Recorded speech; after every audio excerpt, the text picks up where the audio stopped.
Foundation course. Before we get started and dive into ITIL, it's only fair that we understand what ITIL stands for and what it encompasses.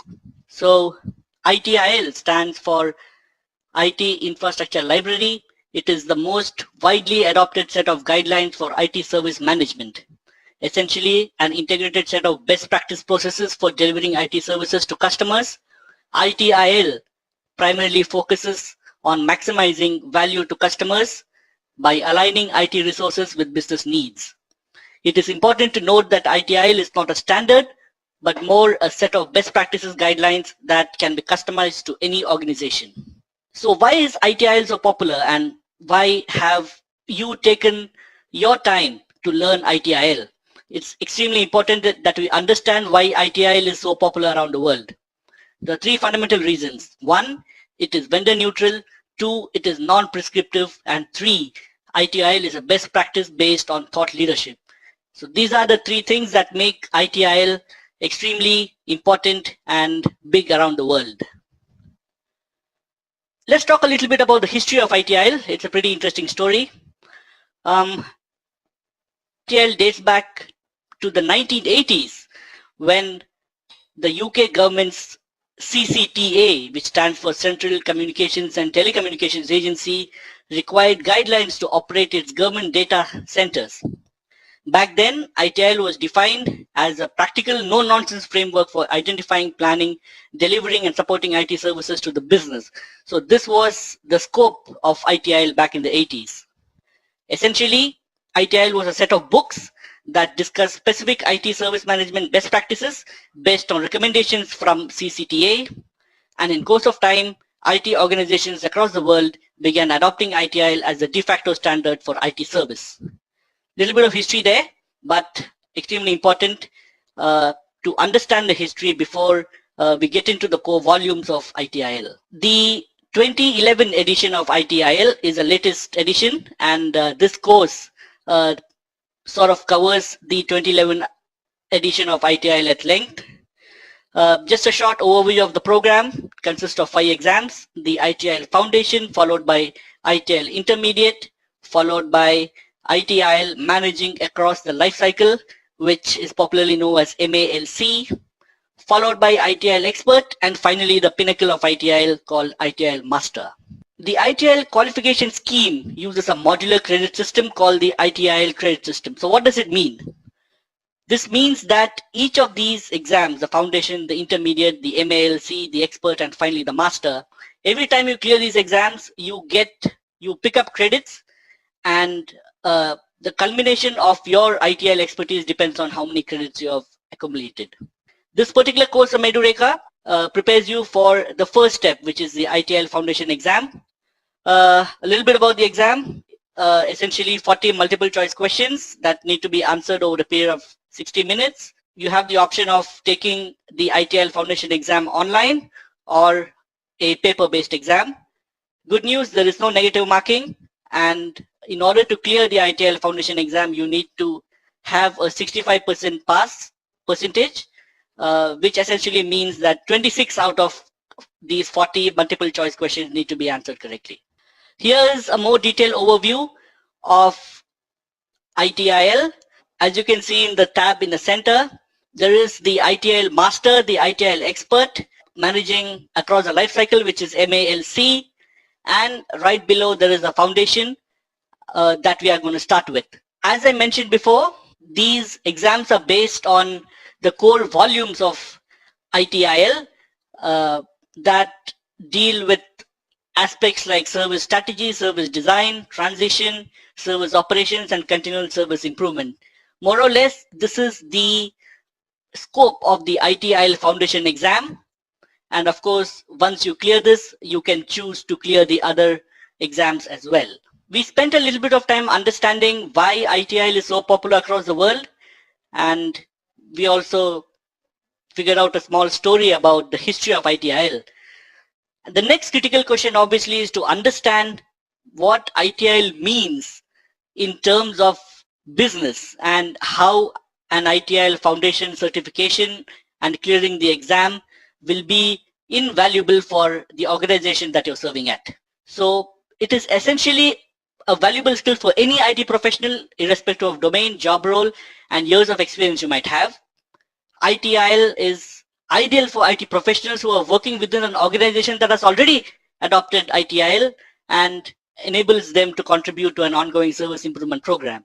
I do not know of any organization which doesn't aspire for service improvement, and ITIL provides a valuable framework around service improvement, and an ITIL certified professional is obviously an asset to an organization that takes service improvement seriously. ITIL is ideal for IT professionals, business managers, and business process owners. Of course, it's not restricted to these job roles, but these are some of the popular job roles where ITIL certification makes a lot of sense. It is, however, important to note that a semi-technical knowledge is desirable if you wish to pursue all the 5 levels of ITIL, but the good news is to clear the ITIL foundation exam, there are absolutely no prerequisites, and you can be part of any domain within your organization and still clear the ITIL foundation exam, which is still an important certification to have, and which will be well respected within your organization. So why is ITIL so successful globally? ITIL sort of lists down these success factors globally. ITIL is successful because it delivers value to customers through services and improving customer satisfaction. ITIL aims to integrate strategy for services with the business strategy and customer needs. What this essentially means is the fact that a business might have a set of services that it sells, and it also has, in all probability, a business strategy, and the third spoke in the cycle is the customer.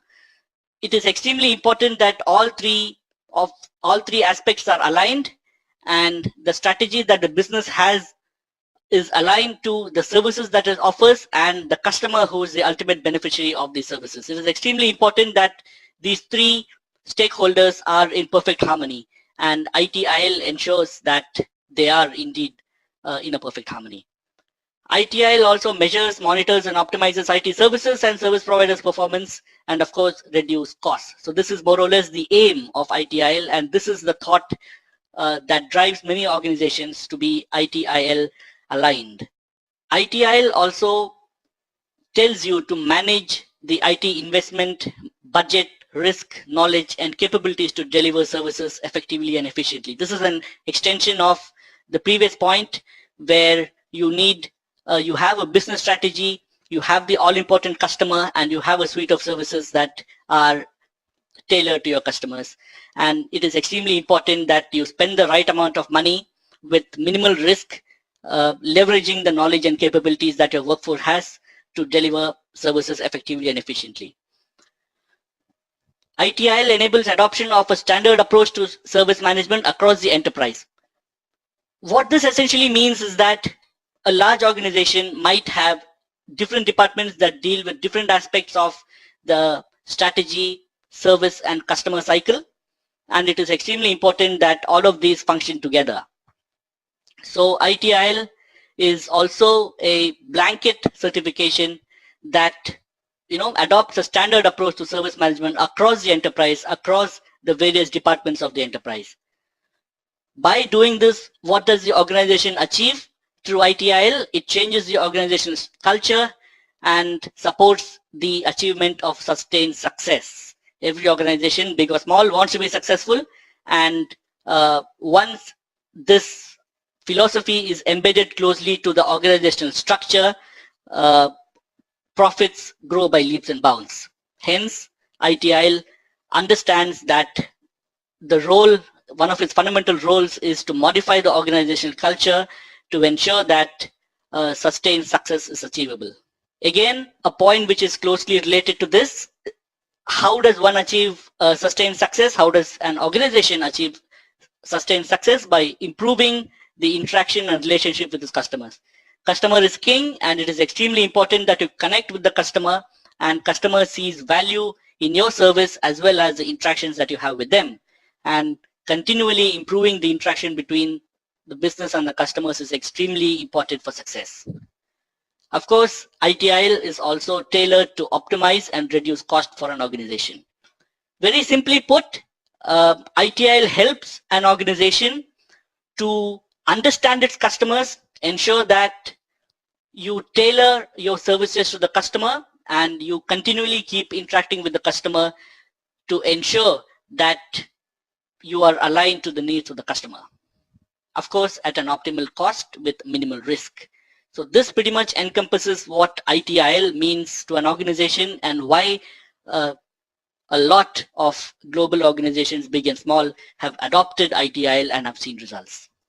Having understood why ITIL is important from a certification point of view for any employee within an organization, and having understood why ITIL as a certification is so important to the organization itself, it's only fair that we understand what it takes to clear the foundation level of the ITIL exam. Pretty simple process. You register at peoplecert.org. So PeopleCert is the official certification partner for ITIL. So all you need to do is to register, and you would be provided a unique ID. You log in, choose your product from the drop-down menu.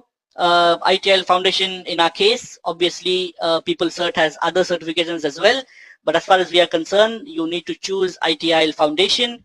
Make an online payment of about $195, which at current rates shouldn't be more than about 13,000 Indian rupees. Once you make the payment after choosing the certification, which is ITIL Foundation, you get to choose the batch of your choice. We are now talking about the online option of taking the course. You are presented multiple options of time slots, and you can choose batches up to 4 hours ahead. So you've chosen the batch now, and of course nothing left. You can take the exam through your desktop or your laptop computer. 40 questions, 1 hour. Once you're through it, you get an instant score at the end of the exam, which will be followed by the certificate within 10 days of completion of the exam. Good news, of course, once you clear the ITIL Foundation exam, you are an ITIL Foundation certified individual for the rest of your life. So then let's start with the business that we are here for. The first module of ITIL Foundation, which is obviously to understand ITIL in all its glory. The structure of the ITIL exam is divided into 5 modules, starting with service strategy, moving over to service design, then to service transition, service operations, and the final module, which is ITIL continual service improvement. This pretty much is the scope and the boundaries within which the ITIL Foundation exam syllabus is based on. So then, service management as a practice, which is the first module of ITIL and the second module of our course here. Let's get to it. So service management as a practice, what does it deal with? It deals with IT service management, which comprises of service, process, and function. So in any IT services organization, there are 3 things that are extremely important for effective service management: a service, a process, and a function. So service management as a practice takes a deep dive into all of these 3 aspects, as well as helps you understand what a RAISY architecture means, and also gives you an overview of the tools that can be used for service management. So then, let's understand how to define a service, what a service means to an organization. In the context of ITIL, service is defined as a means of delivering value to customers by facilitating outcomes customers want to achieve without, of course, the ownership of specific costs and risk. Let's take a step back. In order to understand what service management stands for, it is extremely important to understand the definitions of service and process and the need for service management. A service is something that you provide to the customer, and customer sees value in what you provide. ITIL chooses to describe this as a means of delivering value to customers through your product, of course, or your service, and a service facilitate outcomes to the customers, and obviously the customer doesn't want to be at the receiving end of cost and risk. So as far as the customer is concerned, he or she is getting a service at an affordable cost, and the duty of providing the service and absorbing the risk lies with the service provider, in this case the business. So in very simple words, a service is a piece of value that you give to the customer where you bear the cost and risk. A process on the other hand is a structured set of activities designed to accomplish a specific objective. It takes one or more defined inputs and turns them into defined outputs.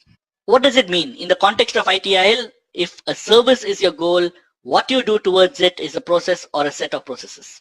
You have defined a service, and that service makes sense to the customer. The customer believes that your service is affordable, and any risk and cost differential that affects the service is the responsibility of the business. Now, how do you make sure that your service reaches the customer? Through a process. ITIL obviously defines this as a structured set of activities that accomplishes a specific objective. The objective in this case is something which the user or the customer believes will add value to his or her life. So that is the objective. What does it take for this objective to flow from your organization to the customer? It may take one or it may take more defined inputs and provide a very cognitive defined output to the customer. If service is your goal, what you do towards it is a process. You want to provide a service to your customer, that is your goal.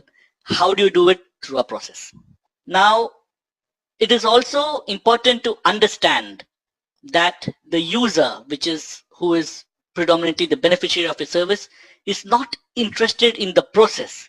He or she cares only about the service or the goal, and the goal will be an organization goal.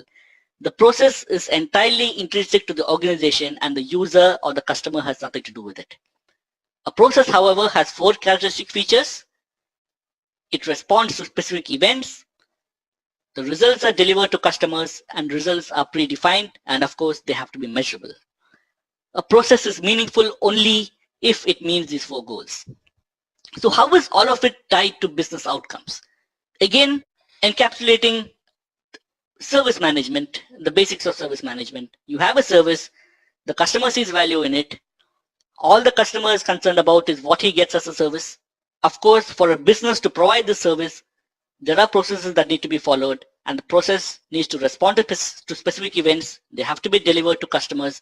They have to be predefined. The company or the organization should have a very good idea of what services need to be provided to what customer, and this needs to be predefined. This needs to be documented, and of course, it has to be measured at some point of time. A successful process is one that meets these 4 goals. The ultimate goal, of course, is to make sure that the customer perceives your service as something which is valuable to his or her business. Having understood what service and a process mean, let's put these 2 things together and understand what service management means. ITIL defines service management as a set of specialized organizational capabilities for providing value to customers in the form of services. Very simply put, it is a set of processes that provide a service. Service management, in other words, deals with the process of providing a set of processes as a service. So then, what is the need for service management? It is extremely important for a service organization to ensure that IT service quality keeps improving. And the simple reason for this is the fact that user expectations evolve, and for companies of any size, there is constant pressure to provide a higher quality of service at reduced costs. The second reason, business and technology changes constantly, and these changes affect IT systems and processes.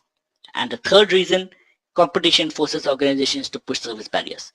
Essentially, what this means is there is a strong need to document and have a strategy around service management because customers constantly keep evolving, their expectations change, they are exposed to a lot of new services and products from the ecosystem, hence their expectations keep changing, and the service quality of an organization, of your organization, should always make sure that these new expectations are met. Parallelly, technology keeps evolving, business needs keep changing, and all of these factors affect service management. The third reason, of course, every business has a USP, but Obviously, there are other companies and organizations out there that are going after the same customer pool as yours, and it is only a matter of time before somebody else believes that they can provide the same service at reduced costs. So in terms of service management, it is imperative to the organization to ensure that your service management caters to competition as well. Going slightly deeper into service management, let's understand the major stakeholders in the cycle. To take a step back, there is a service that you provide to a customer and you follow a process to deliver the service to the customer. So who are the major touch points? Who are the major stakeholders in the service management lifecycle? Of course, there's the all-important customer. There is, however, the user as well. There might be a service provider, and then there's a supplier. Let's now understand what the role that each of these folks play.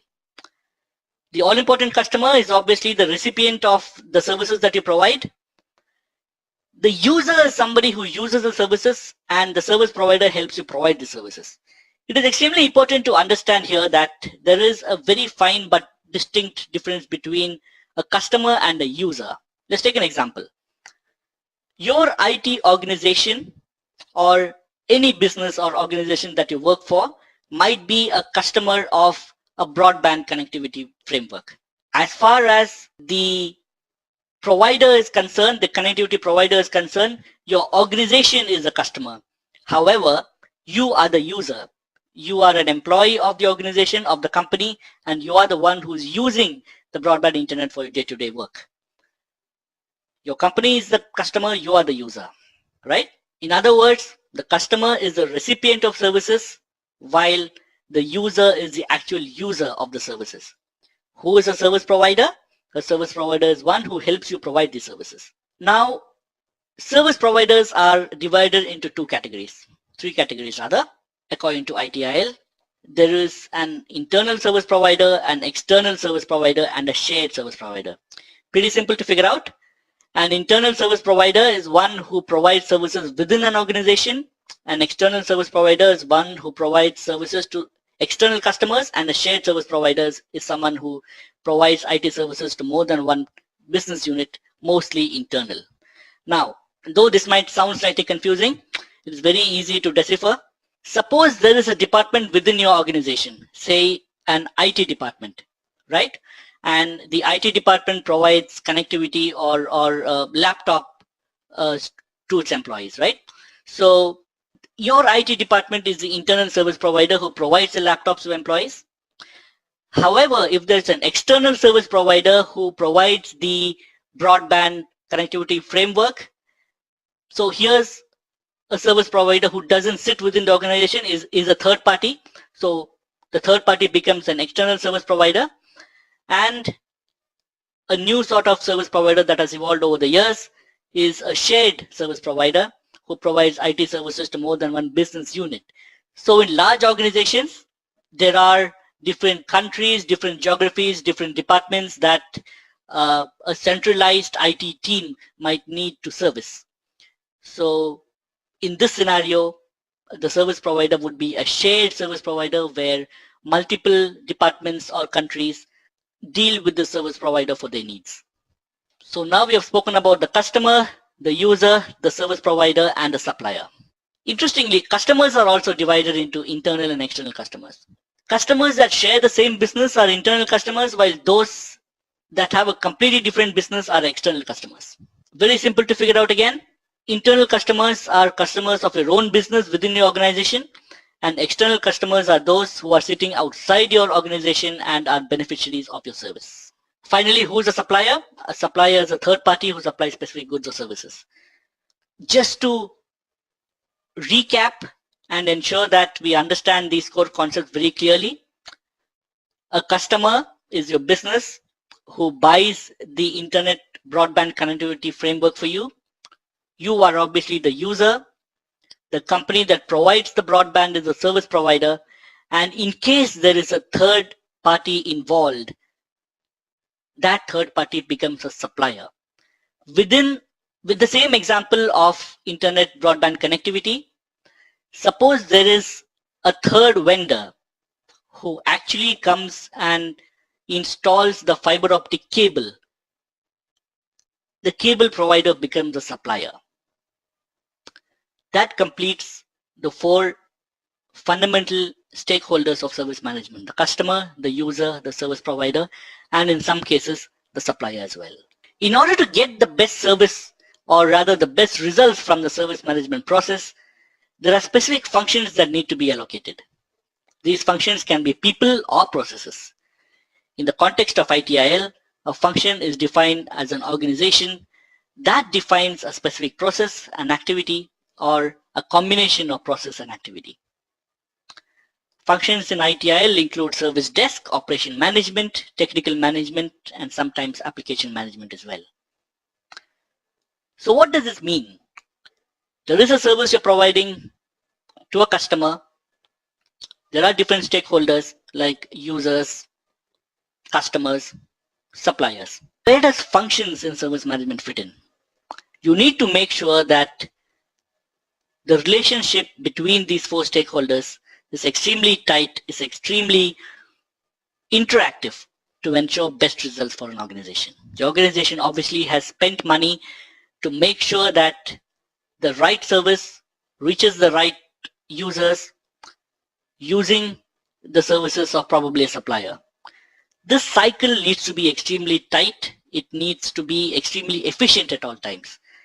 And ITIL prescribes the functions of service management to do precisely this.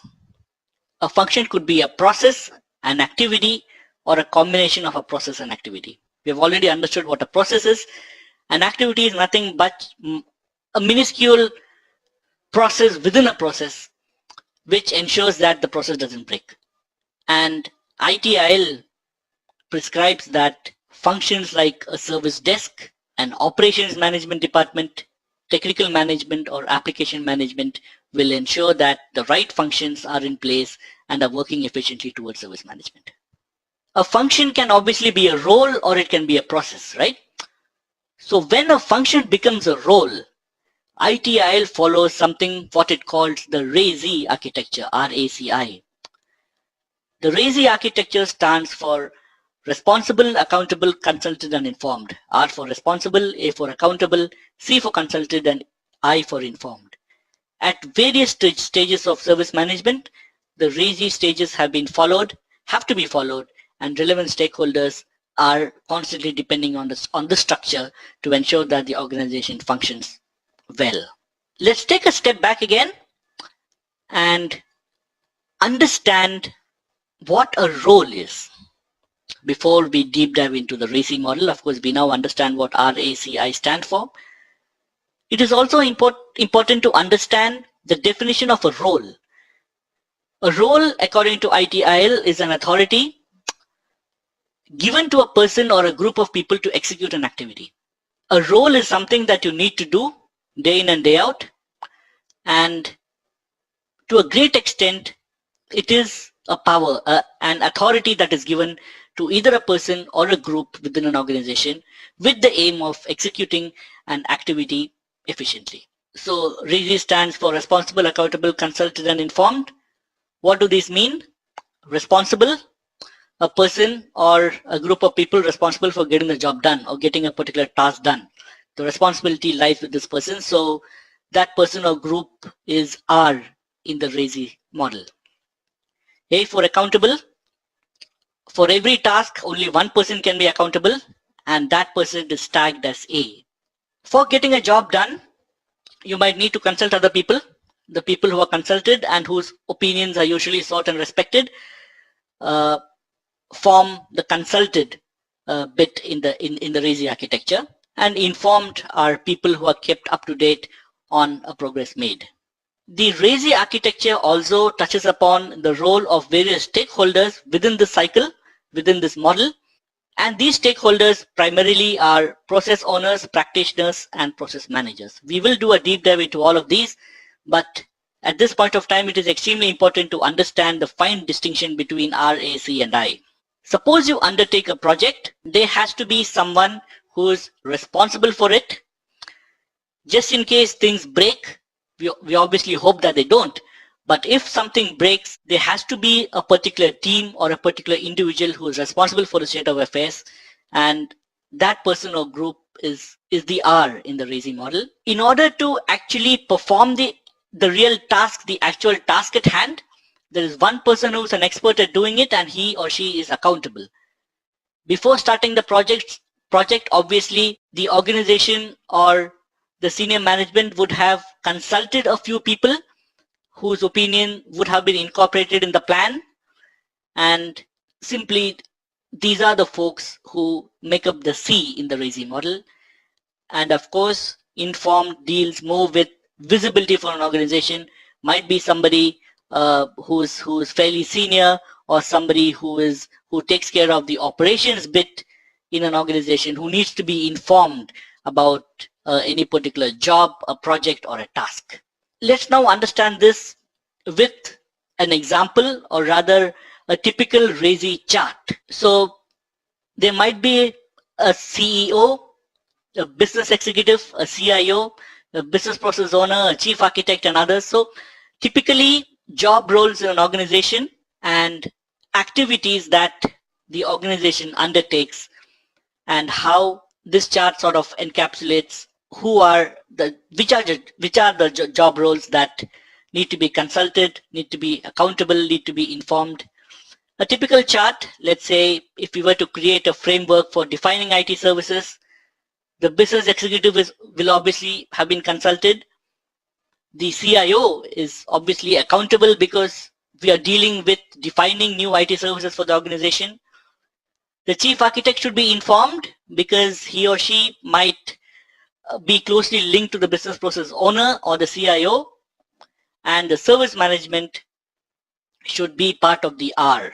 In this case, obviously with such an example, it's the ideal scenario where a framework for defining new IT services has been created and the right personnel have been assigned the right RAISY roles. The other things in this chart obviously refer to other typical projects that an organization might undertake. Of course, we can go through each of them in detail, but the idea here is to understand a typical RAISY structure within specific projects in an organization. So who are the key stakeholders in the RAISY architecture? We touched upon this point a couple of slides back, but now it's the time to take a deep dive. There is a process owner, and the role of the process owner is to define, design, develop, and document processes that meet business objectives. In other words, the role of the process owner is to develop and document processes that are aimed at new business objectives of the company. Some of the core duties of a process owner include sponsorship, design, change management, addressing issues during the time of process execution, providing the right resources to support the service lifecycle, tracking the metrics to measure the progress, and being accountable for the process to be fit for purpose. This is what ITIL prescribes to be the role of a process owner. In order to understand this in simple words, a process owner is someone who owns a particular process, a service delivery process, the whole 9 yards of the service delivery process, starting from sponsorship of the process, design of the process, change management that we will learn about in some time, taking care of possible issues during the execution phase, ensuring that the right minds and the right teams are part of the service lifecycle for this particular project, providing the right resources, and of course, extremely important from an organization standpoint is to measure the process through effective metrics. So all of these are the responsibilities of the process owner in the service management lifecycle. So now let's understand who the key stakeholders are as part of the RAISY architecture. There is the all-important process owner, whose job is to design, develop, document processes that meet business objectives. The duties of the process owner include sponsorship, design, change management, addressing issues at the time of process execution. The role is also to provide resources to support the entire service lifecycle, track the metrics to measure the process, and being accountable for the process to be fit for purpose. So what this essentially means is this. There is a process owner, the touch point or the stakeholder who owns the entire process, the service development process. The job role includes designing, developing, and documenting the process. So you provide a set of services to the customer and you follow a process while doing this. The job of the process owner is to be entirely responsible for this process end to end. It is the responsibility of the process owner to design, develop, and document the process, and of course, ensure that the process meets business objectives. To break this down, the duties include sponsorship of the process, designing the process, ensuring change management. We will be talking about change management in a little while. The role of the process owner is also to address issues that might pop up during the time of process execution. So the process owner has sponsored a particular process, he has designed the process, change management has been taken care of, but while the actual process execution happens, the sudden issues might pop up, and taking care of these issues is also the job of the process owner. The process owner also provides the right resources, which means he or she has to identify, earmark team members who are efficient enough to ensure that the process lifecycle is not affected, the service lifecycle is not affected, and earmarking these resources for a particular process is the responsibility of the process owner. Of course, tracking the metrics, measuring the progress is part of the role, and also to be accountable for the entire process to be fit for purpose. Every business has a purpose, and every process has a purpose, and it is the process owner who is responsible and accountable in ensuring that the purpose is fulfilled. Who are the other stakeholders? There is a process practitioner who is responsible for executing one or more process activities. A process cannot exist in isolation. In order to meet a business goal, there are multiple processes, and it is the job of the process practitioner to be responsible for executing multiple processes within one particular goal or within one particular activity. A process practitioner should possess practical understanding of the process design, implementation, and operation. So design, implementation, and operation pretty much is a process end to end, and it is the process practitioner who should have the real practical, tactical understanding of the process design, implementation, and operation. A thorough understanding of the scope of the project, the key concepts that encapsulate the process, and the terminology used in achieving the result from a particular process is the responsibility of a process practitioner. Obviously, then, the process practitioner should also understand and implement relationships and interdependencies with other ITIL processes. As mentioned before, an ITIL process, or any process for that matter, cannot exist in isolation, and a process practitioner has to ensure that he or she has complete understanding on how to make sure that processes work in tandem with each other, multiple processes work in tandem with each other. Managing these relationships and interdependencies is a key role of the process practitioner. The process manager, on the other hand, is responsible for the operations of a process in the areas of planning and coordination. A large process obviously requires intervention from multiple stakeholders, and in a scenario where there are multiple processes, it is extremely important that these processes are operationally managed efficiently.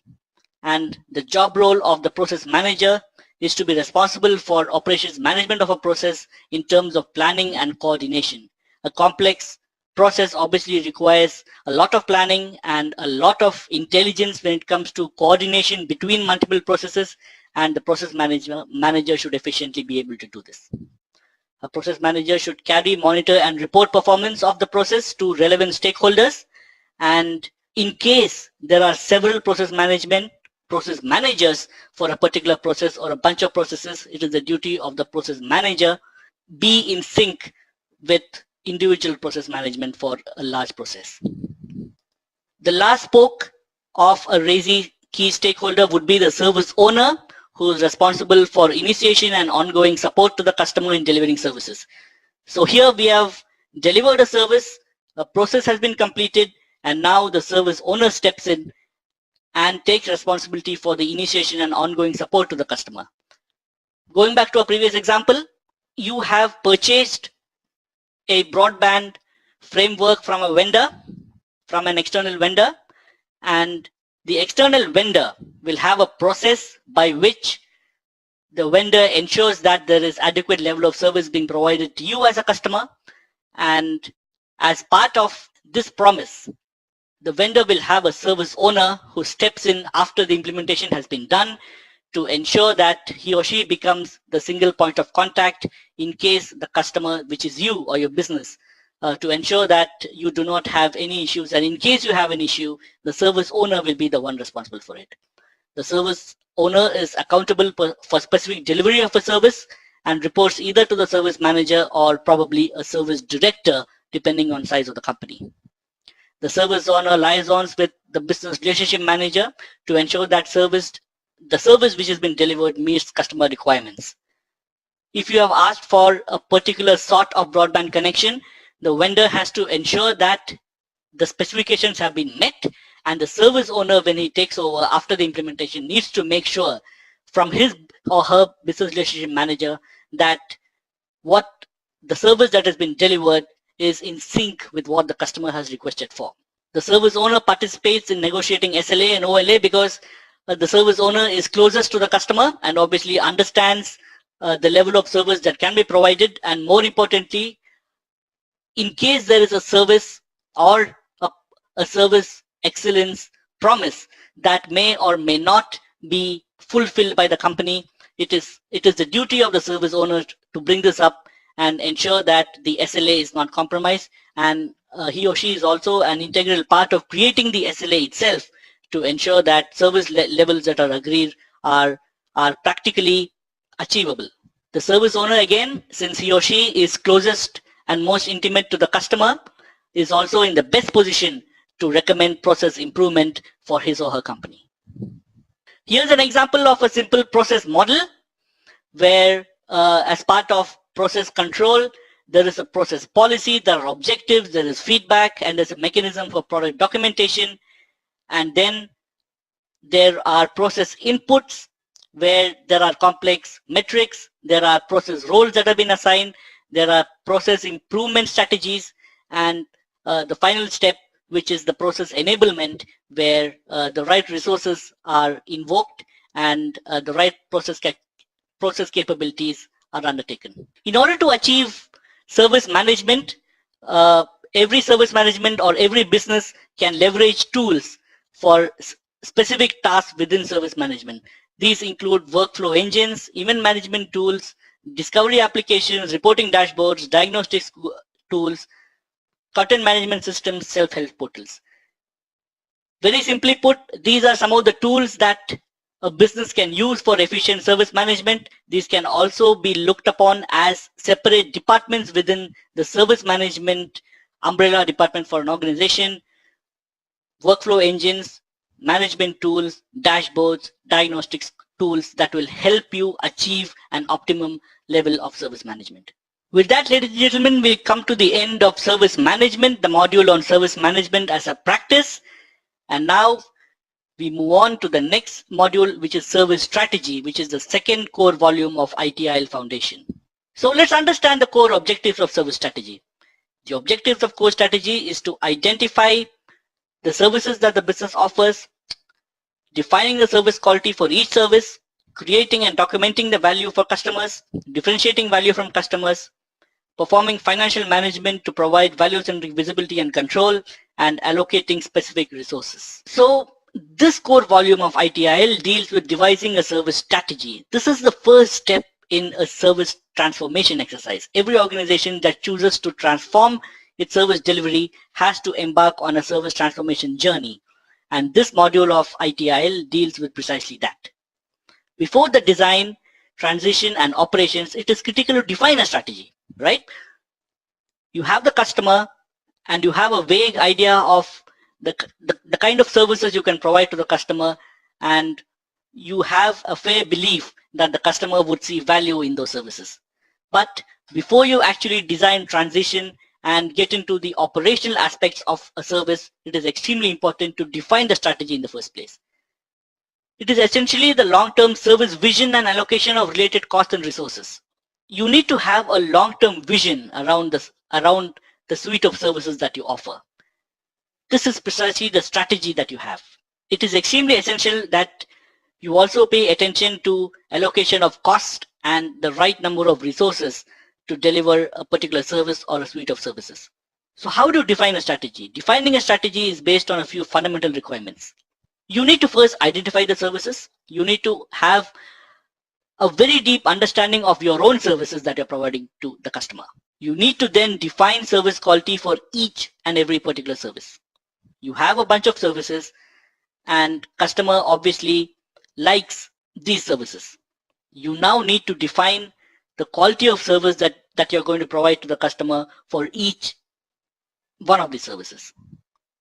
You then need to create and document the value that supposedly the customer will get from your service, and you need to differentiate the value that you provide to the customer as against a competitor.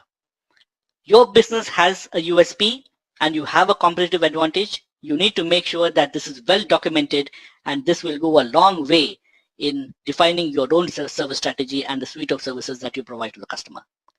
It is also important to have financial management in providing value-centric visibility and control. You need to figure out how much you can charge the customer and how much you pay for your own resources for your business to provide the service to the customer. Hence, budgeting from the customer's end in terms of affordability and budgeting how much you are willing to spend on each of your resources to disseminate that particular service to your customer is extremely important. Financial management is one of the key aspects that ITIL takes very seriously. And then, of course, ensuring that you allocate the right resources for the right services. Within an organization, there is a pool of specialized individuals whose specialties range from strategy to implementation and everything else. You need to ensure, or rather ITIL prescribes that you ensure the right job role for the right person. In other words, the allocation of specific resources for a specific task or a specific process is extremely important from an ITIL standpoint. So what is the purpose of service strategy? The objective or purpose of service strategy can be encapsulated into the 4 P's of strategies. What do the 4 P's stand for? There is perspective, position, planning, and patterns. Perspective stands for the vision and direction of business, the basic vision and direction that your business believes is of extreme importance to the customer. Position, which is your core value proposition that differentiates you from other competitors who operate in similar domains. Planning, having the right metrics of business, service provider, and customer. Patterns, which might be repeatable or non-repeatable. Let's take a deep dive into each of these. This is extremely critical from an ITIL standpoint. The 4 P's of the 4 P's of service strategy. It is extremely important for the organization to reach from current state to goals of excellence. It is extremely important to have the right perspective. Every business should have a vision and a direction for its business.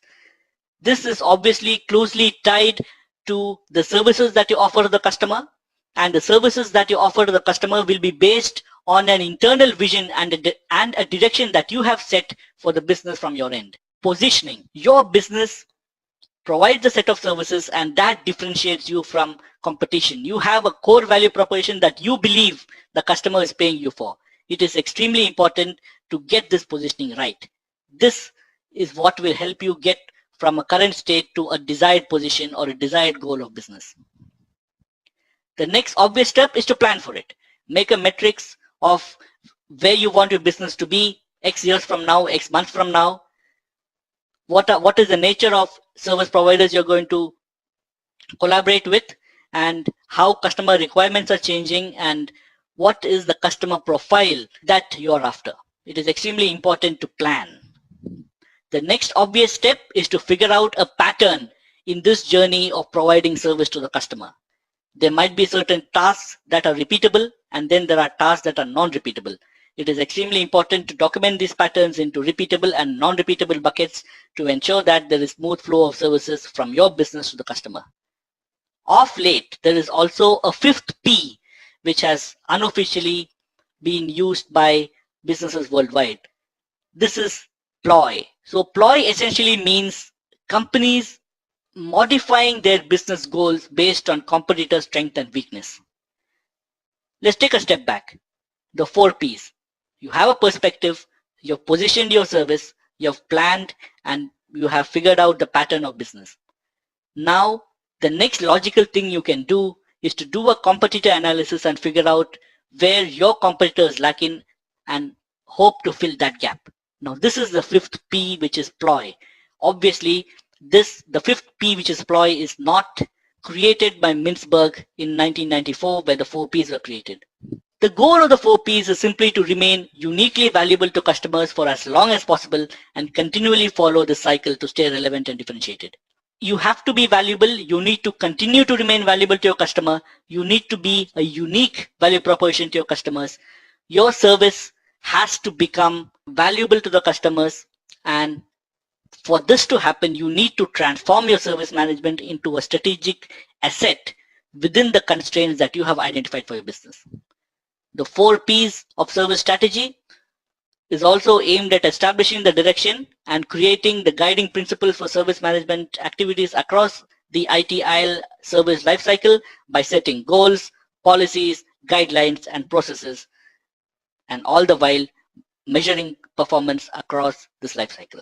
So then, which are the key components for service strategy? You now have a strategy in place, you have understood your customer, you have a USP, you have documented at length about the services that you're going to offer.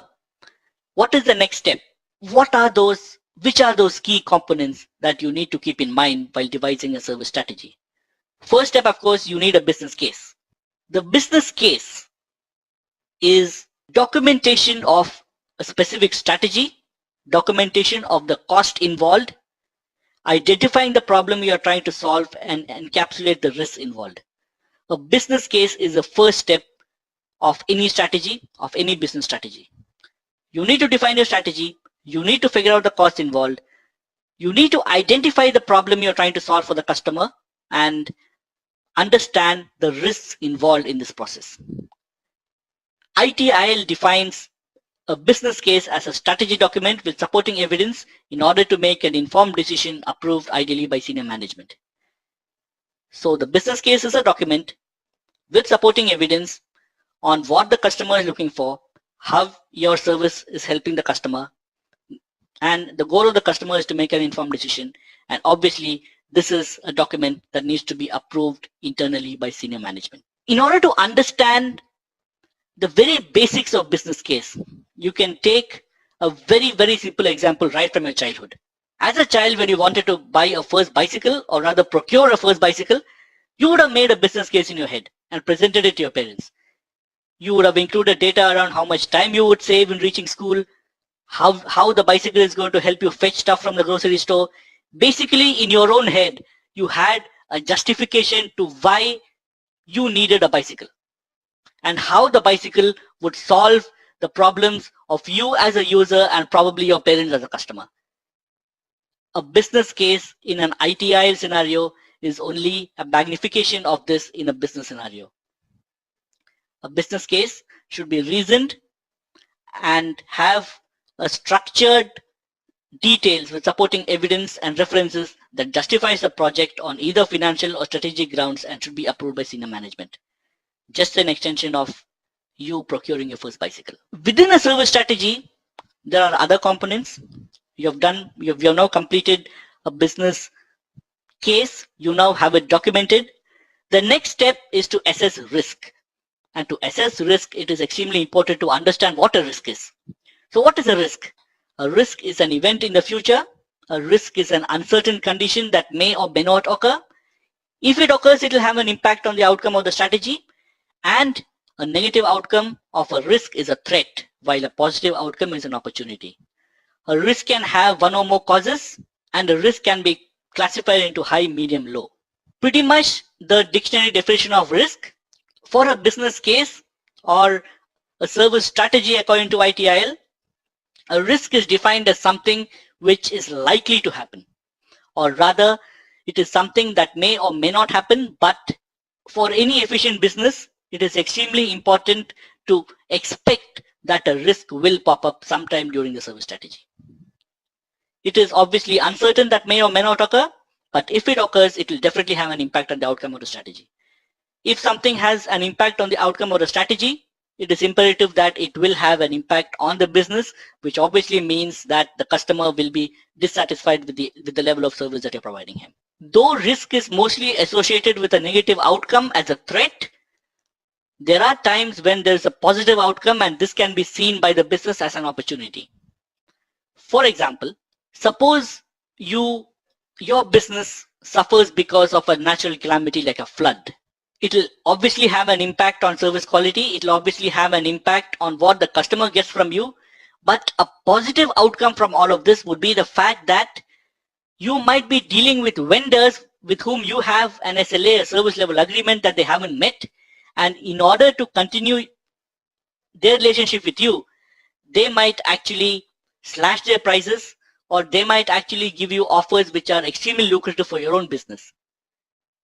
As long as there is minimal effect on the customer in using and leveraging from your service, it is business as usual. A risk is mostly negative, but there are times when a risk can be positive and can be seen as an opportunity for your business. A risk can obviously have a single cause or multiple causes. Risk can obviously be classified into high, medium, low, depending on the effect it has on your service promise to the customer or your core service to the customer. Obviously, if it is something that has extremely high impact, it is a high risk activity. Or if it has negligible effect on service quality as perceived by the customer, it is low risk. The good news is that the impact and probability of a risk can be assessed through qualitative and quantitative analysis, and ITIL encourages you to do precisely this. The process of understanding the impact and probability of risk through qualitative and quantitative analysis again is referred to as risk analysis, and the process responsible for identifying, assessing, and controlling risk is called risk management. Two extremely important terms, risk analysis and risk management, pretty much self-explanatory. You analyze the risk, the probability of a risk, qualitatively and quantitatively, risk analysis, and strategies for managing the risk, identifying, controlling it. The process is called risk management. Now we know what risk is. Let's understand what value is. Value lies in the eyes of the beholder. It is defined by the customer. It is ideally an affordable mix of features and a perception of achievement of a particular objective. What is value as a dictionary definition? Value is something tangible which somebody receives. Value, the benchmark of value is decided by the person who's consuming the value. So obviously, it lies in the eyes of the beholder. In a business scenario, value is defined by the customer. If the customer feels that the service that you're providing to him or her is affordable and it is of some value to the customer, it is good value that you're providing to the customer. A value is ideally an affordable mix of features that the customer gets, and the customer perceives a sense of achievement or reaching a particular goal or an objective by paying you for that particular service. We can take a simple example. You walk into a restaurant, you place an order for food, you eat the food, you come back, and what are the chances that you're going to go back to a restaurant again? Your probability of going back to the same restaurant is decided by your perception of value that you got from a particular restaurant. In your own head, how do you perceive this value? A, do you like the ambience? B, do you like the food?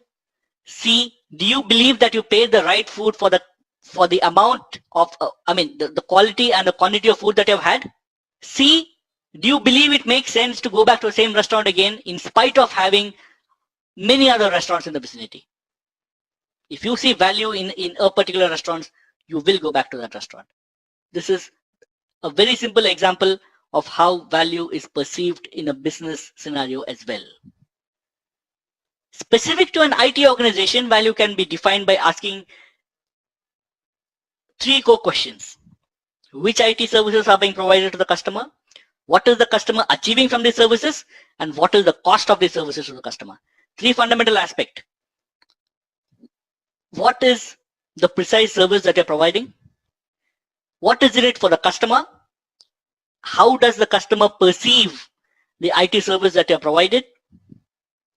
How much is the customer paying for your service? Value is defined by these three questions for any IT organization across the world of any size. Next step, obviously, how do you create value? It is extremely important to understand the customer's perception of value and how it maps against business outcomes. You're not running a business for charity, of course, and you need to provide tangible value to the customer and also make sure that you have a profitable venture. Let's now understand, or at least try to understand, a customer's perception of a service provider and how the customer believes that there is value in your product. It is influenced by four things: the actual attributes of the service provided, the customer's present and prior experience with similar attributes, the relative capability of the service provider's competitors and other peers, and the customer's self-image and position in the market. This again can be understood by going back to a restaurant example. Which are the particular dishes that the restaurant serves that you like? You have obviously gone to other restaurants in the area before going to this particular restaurant. So what do you like about this particular restaurant? Compared to other restaurants in the area, how much do you think you value this particular restaurant more? And whether, as a customer, I would like to be seen as going to this particular restaurant as against other restaurants. From a business perspective, what is the core service that you're providing? What is the attribute of the service you're providing? The customer's present and previous experience with similar companies like yours, similar businesses like yours. The capability of other service providers. There are other restaurants in your area. How do you perceive value relative to the value that they provide? And the customer's self-image and position in the market, and whether it makes sense for that customer to buy the service from you. Obviously, you can put business metrics to this in terms of outcome, preference, perception, and value finds the most important and center place in this. We can also talk of value by mapping it against gain or loss. If a customer doesn't feel a strong sense of value, that obviously means the customer is not gaining enough from you. What are the gains from utilizing your service as against what are the losses from utilizing your service? If the gains are dramatically higher than the losses, it is a win-win situation for your business as well as your customer. There is obviously a reference value which is based on competing services that other businesses provide, and as long as this gap is optimal, it is still a win-win situation for you as a business and your customer. Value is fundamentally created as a product of two components: capabilities and resources, and both of these are service assets for your business. For effective value creation, both these components must perform optimally. In order for you to deliver a particular service to a particular customer or a group of customers, you need two things. You need the right capabilities that you have probably defined in your service strategy, you have defined in your business case. You know what your strengths are. You may also know what the weaknesses of your competitors are. You know your capabilities. And then you have earmarked the right resources for the right capability. You have the right bunch of people and you have the right idea. So capabilities and resources, extremely important to achieve service excellence. Capabilities can obviously be broken down further into management, organization, process, knowledge, and people, while resources can be broken down into financial capital, infrastructure, application, information, and people again. Obviously, people form an integral part of any business and they cut across capabilities and resources alike.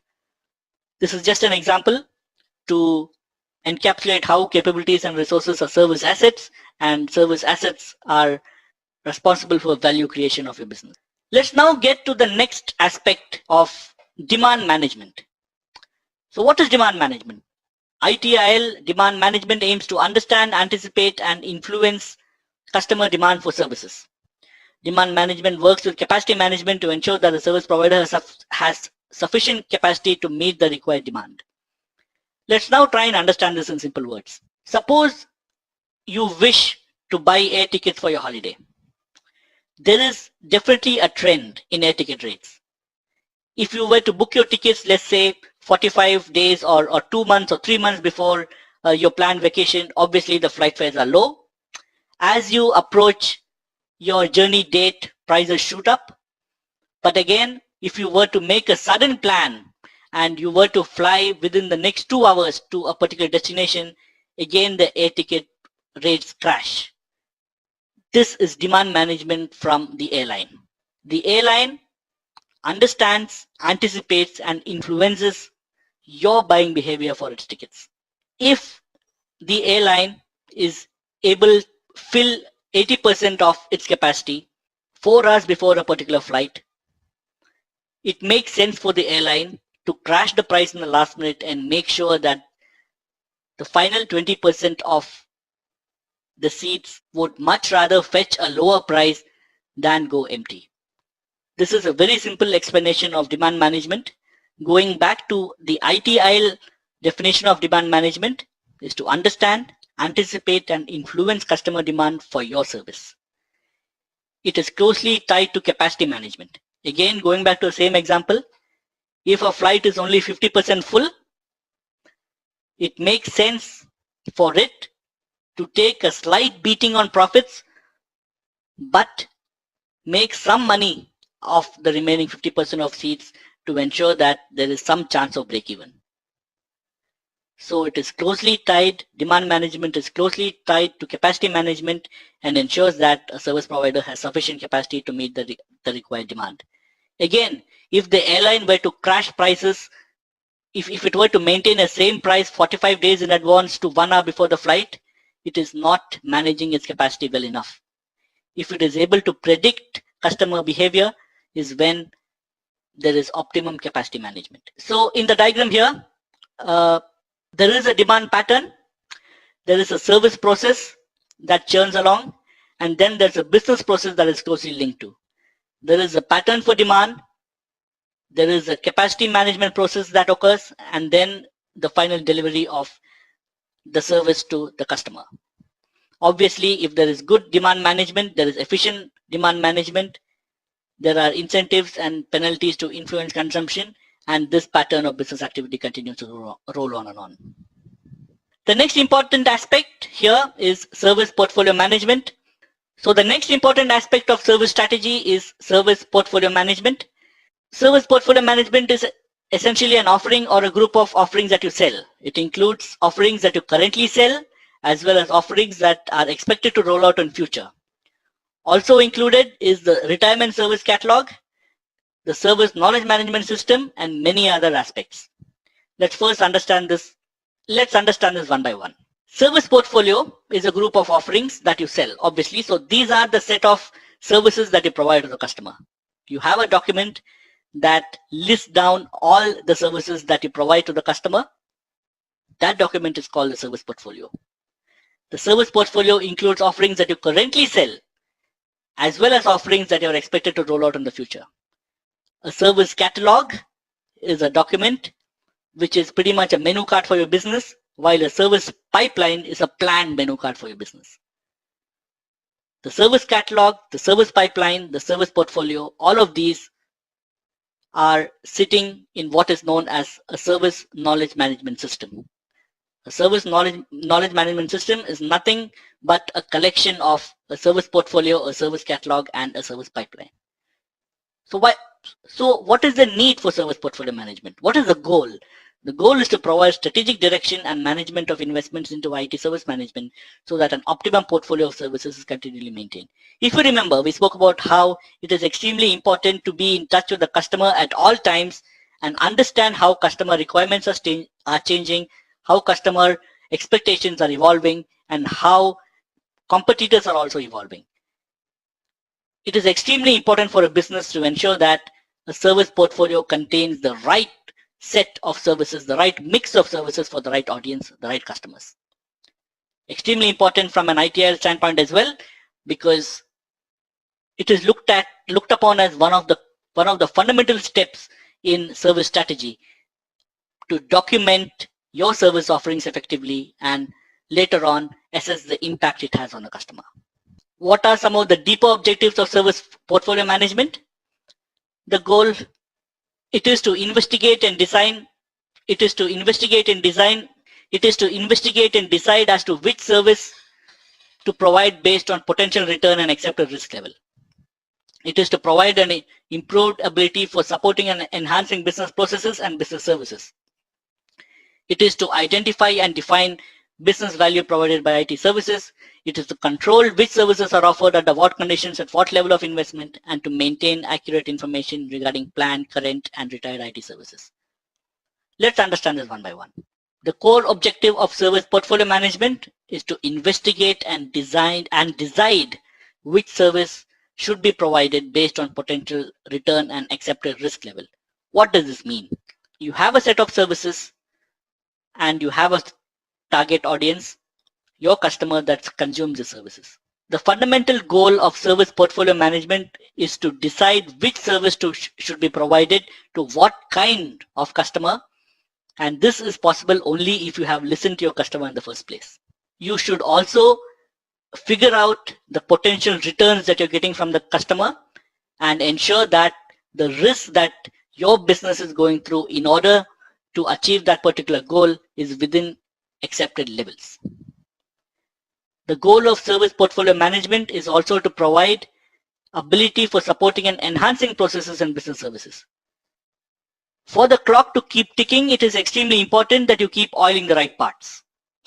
For a business to be successful, for a business to sustain, it is extremely important to keep updating internal systems to ensure that the customer is continually happy. The role of service portfolio management is also to define the business value provided by IT services. The perception of value changes from customer to customer, as we have figured out by now. It is also important for the business to find a pattern of specific types of customers who might feel a specific perception of value. To identify this value and to define the value against IT services that you provide is something that service portfolio management deals with. Service portfolio management also deals with controlling the services that you provide and with what level of investment. Obviously, everybody goes through inflation. Every business is a victim of inflation.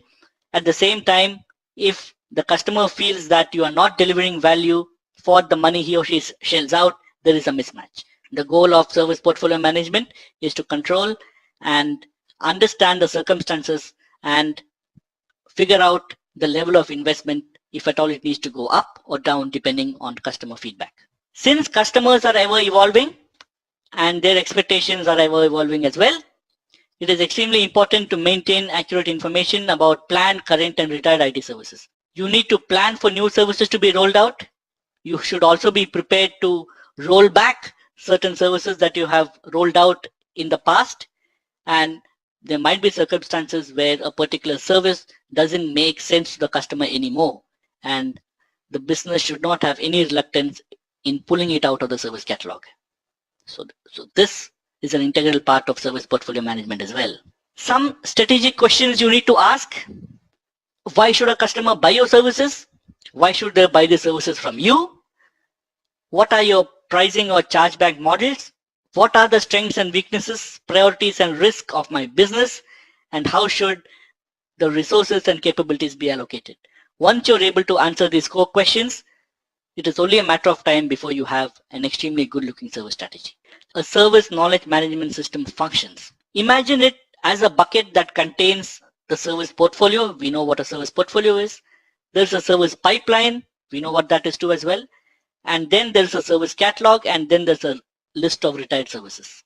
The service life cycle cuts across service pipeline, service catalog, and retired services, and touches upon aspects like service status, requirements, analysis, approval, development, build, test, release, and other processes. At the end of it, obviously, the beneficiary, the all-important customer. The next aspect within service strategy is financial management. In ITIL, the goal of financial management is to optimize the cost of IT services while taking into account quality and risk factors.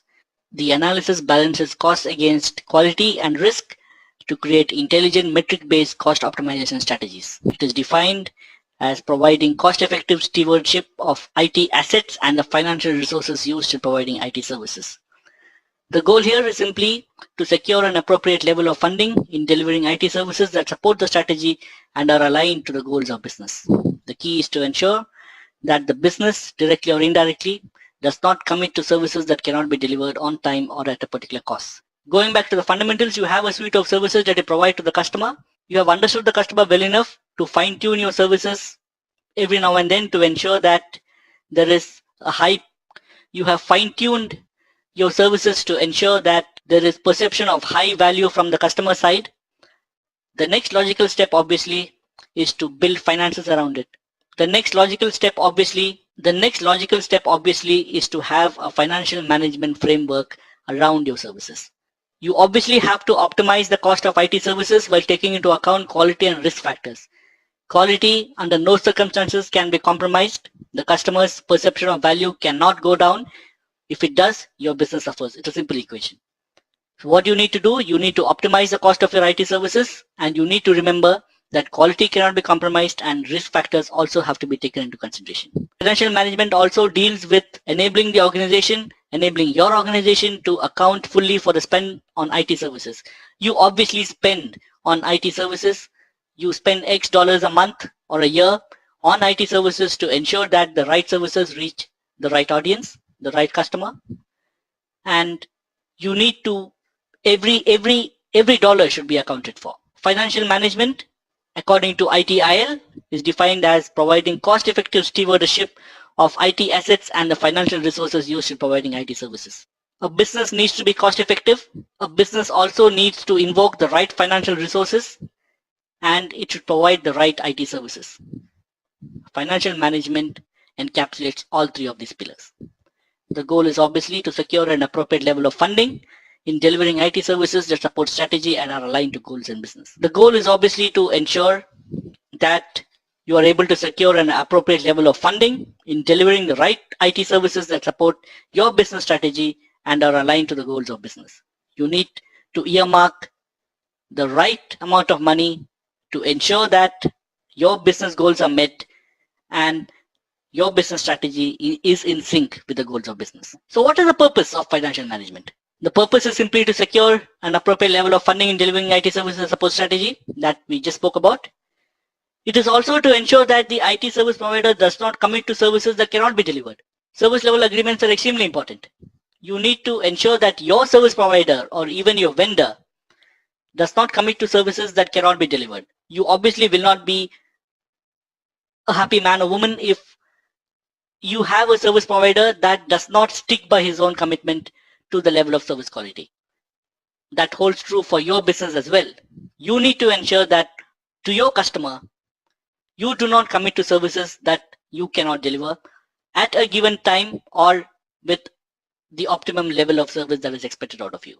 Your financial management framework should also identify and ensure that there's a balance between cost, quality, supply, and demand. There is a cost involved for your business to provide a particular service. From the customer standpoint, there is a quality of service that is expected.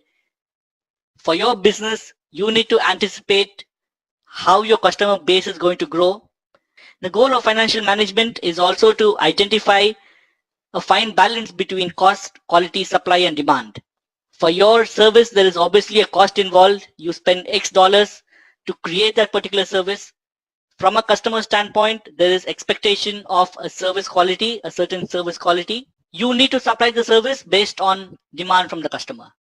Cost, quality, supply, demand. There has to be a fine balance and things have to function in harmony, and that is one of the core principles on which financial management operates. What is the scope of financial management? It is to control and manage the overall IT budget and enable the fair and equitable recovery of debts for provision of IT services. You need to control and maintain an IT budget for your organization to ensure that you are able to cut costs, enhance quality, and meet supply with adequate demand. You also need to monitor targets of expenses and billing customers for services provided. Your perception of value should never go down.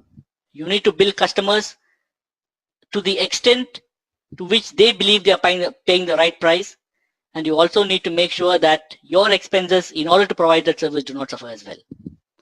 You need to make forecasts of expenditure. You need to optimize costs by reducing external clients, making capacity analysis, etc. There are processes involved within financial management to help you make futuristic forecasts of expected expenditure with the goal of optimizing costs by reducing charging clients and making capacity analysis. Financial management can be summed up as ABC: accounting, budgeting, charging. ITIL makes this very simple for us. As far as financial management is concerned, all you need to remember is ABC: accounting, budgeting, and charging. Accounting calculates the cost of IT service provision. It ensures that the actual spend can be compared with the predicted spend at any time, and that the account for the money spent in IT services for a given period is encapsulated well. Accounting simply deals with calculating the cost of the service that you provide. You have to account in order to ensure that the actual spend can be compared with the predicted spend at any time. If you remember, we have predicted cost, we have predicted value.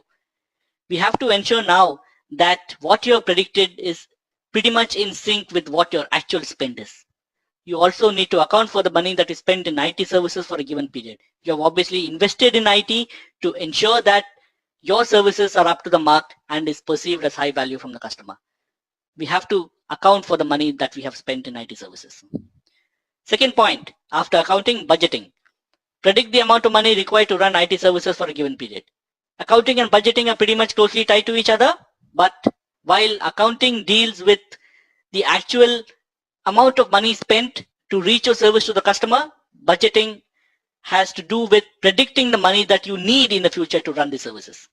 Obviously, your service catalog might have new services, might have older services that have retired. Obviously, budgeting changes as and when these happen. The third part of financial management, which is charging, after A, B comes C, accounting, budgeting, and now charging. It is applicable only for customers internal to the organization. So what does charging mean? It acts as an incentive to the provider and provides leverage to the customer who can demand value for money. It is an incentive that can be used as a leverage for customers who can demand value for money. Let's understand charging now. Charging enables an organization to recover the cost of IT services from the customers of the service. It operates the IT services as a business unit if required. You have accounted for your service, you have budgeted for future business. Now you need to charge accordingly.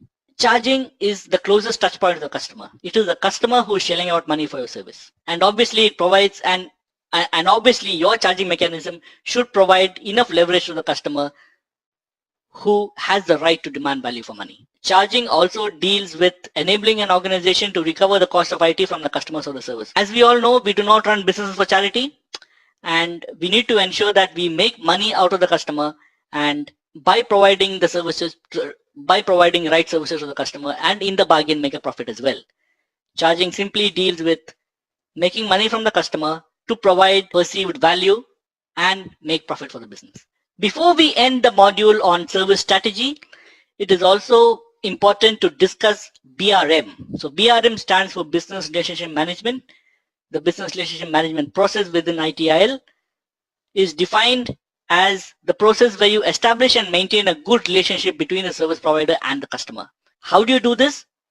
Simply by understanding the business drivers for the customer. The need for BRM is to ensure that something called the watermelon syndrome does not appear. Before we end the module on service strategy, it is extremely important to understand what BRM stands for. BRM is an important aspect of ITIL, and it stands for Business Relationship Management. It's a process where you establish and maintain a good relationship between the service provider and the customer. How do you do this? By simply understanding the business driver for the customer. BRM is a pretty interesting concept. The need for BRM is to ensure that something called the watermelon syndrome does not occur. So what is a watermelon syndrome? All of us know what a watermelon is. A watermelon is green from the outside and red from the inside, pretty much like a customer where the SLAs looks green and attractive, but the customer is bleeding red inside. While metrics may indicate a successful relationship, the truth may be that he isn't so happy after all. So there needs to be a touch point from the business to get the real picture. What we understand from the watermelon syndrome is pretty much what ITIL explains as purpose of BRM. The purpose of BRM is to provide guidance and best practice on planning, developing, and management. The purpose of BRM is to provide guidance and best practice on planning, developing, and managing business relationship between internal and external IT service providers and their customers. The purpose is also to identify customer needs and assist the customer in understanding the value of services. The scope of BRM focuses on achieving end business objectives and success, and it is concerned with customer satisfaction. Going back to the watermelon example, there is no point if your business perceives that everything is fine, everything is hunky-dory, the watermelon looks good from the outside, but the customer is actually bleeding red from the inside. SLAs have to be extremely clear, but it is also important that SLAs are met. SLAs are realistic and SLAs are tangible. Business relationship management deals with striking this balance of expectation and reality. It provides guidance and best practice on planning, developing, and managing business relationships between IT service providers, probably an external vendor, and also the customer. You're a business, you're providing a service to a customer with or without the help of a service provider. Value should not diminish in this cycle, in this process. This is all that BRM says.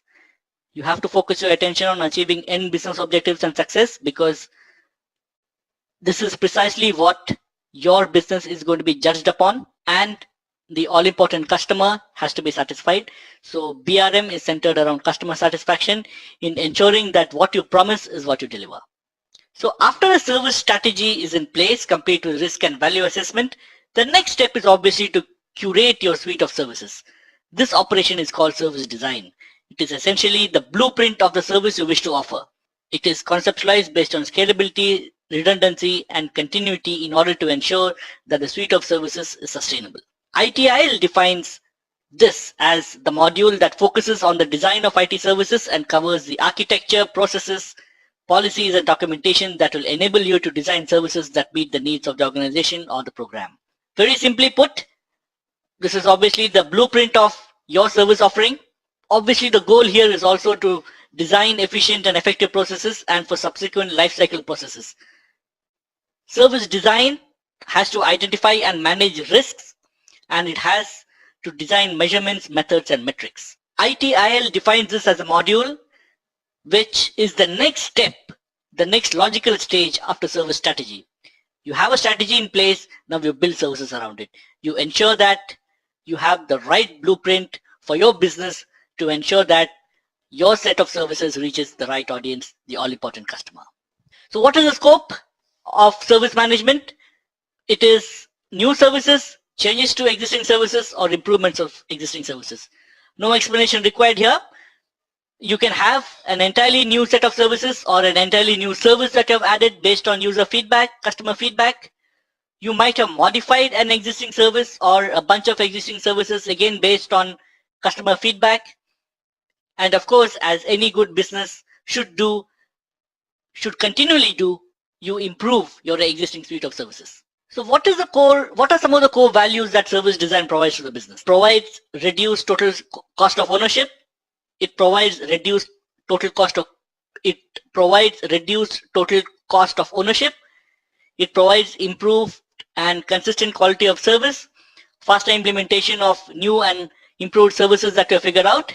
Very importantly, it ensures that your new bunch of services are aligned to customer needs, and they are also aligned to the other service offerings that you provide. It is extremely important that when you launch a new service, it is in sync with both what the customer needs as well as your existing suite of services. The customer might actually ask for an upgrade from a specific service that you provided from an existing service, and it is extremely important that your new bunch of services are based on your existing set of services to ensure that the customer is able to migrate seamlessly.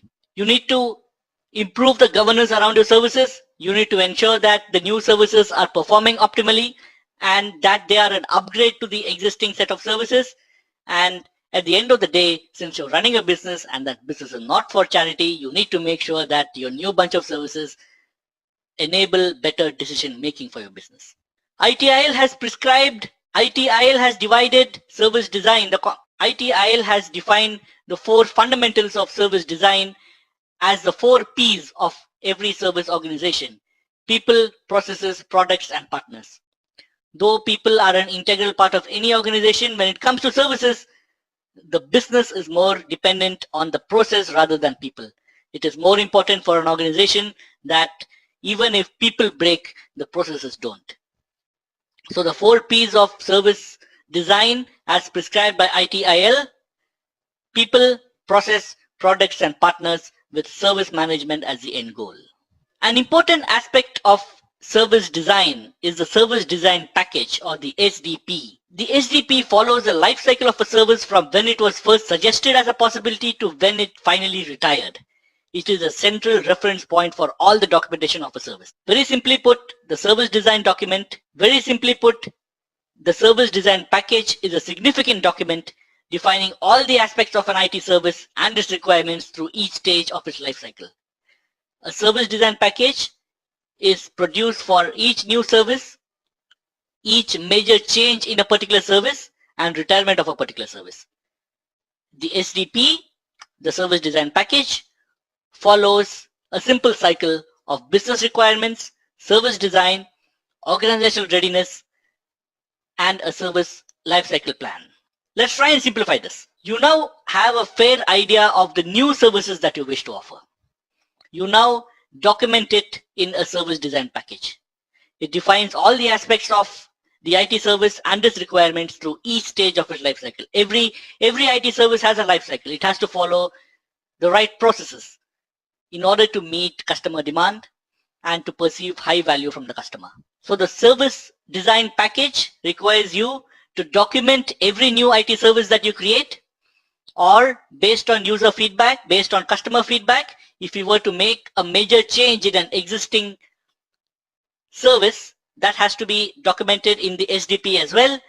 And in case, based on customer feedback again, you decide to retire a particular service or a suite of services, the service design package should contain all the information around it. The SDP, so the service design package.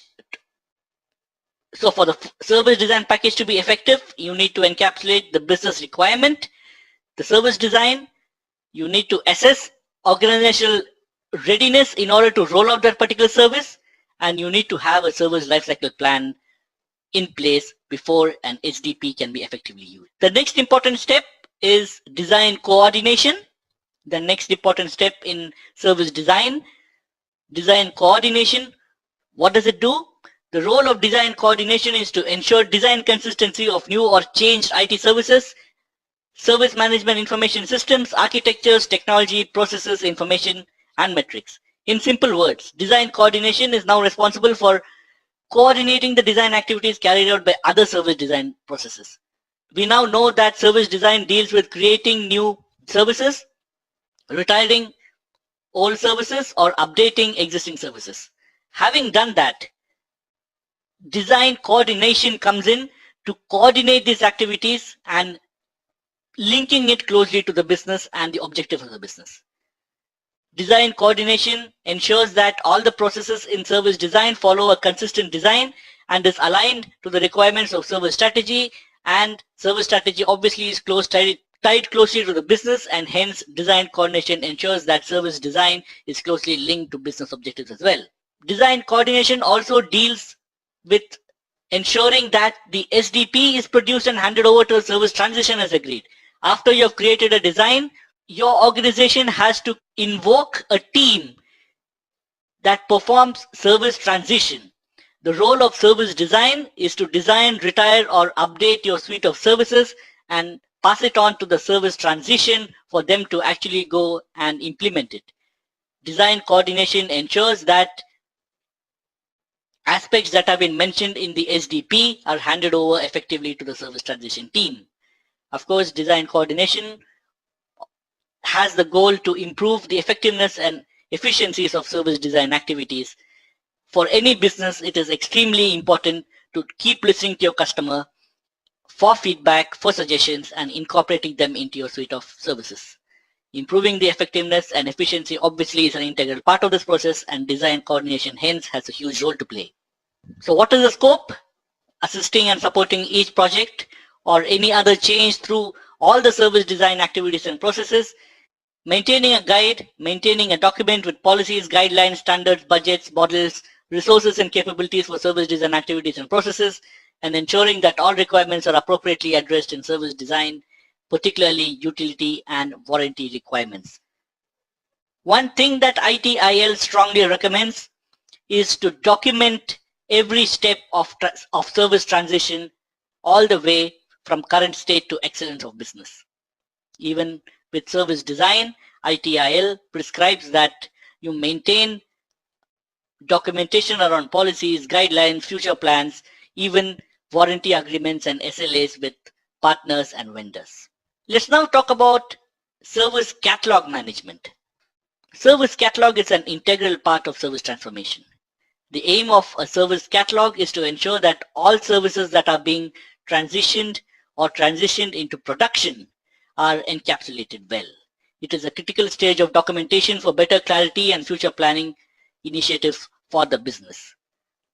The role of service catalog management, very simply, is produce, protected, and maintain backup and encapsulating accurate information on all services live and those ready for deployment. You might have services that are already live. You might have services that are in the pipeline. It is extremely important that all of them find a place in the service management catalog.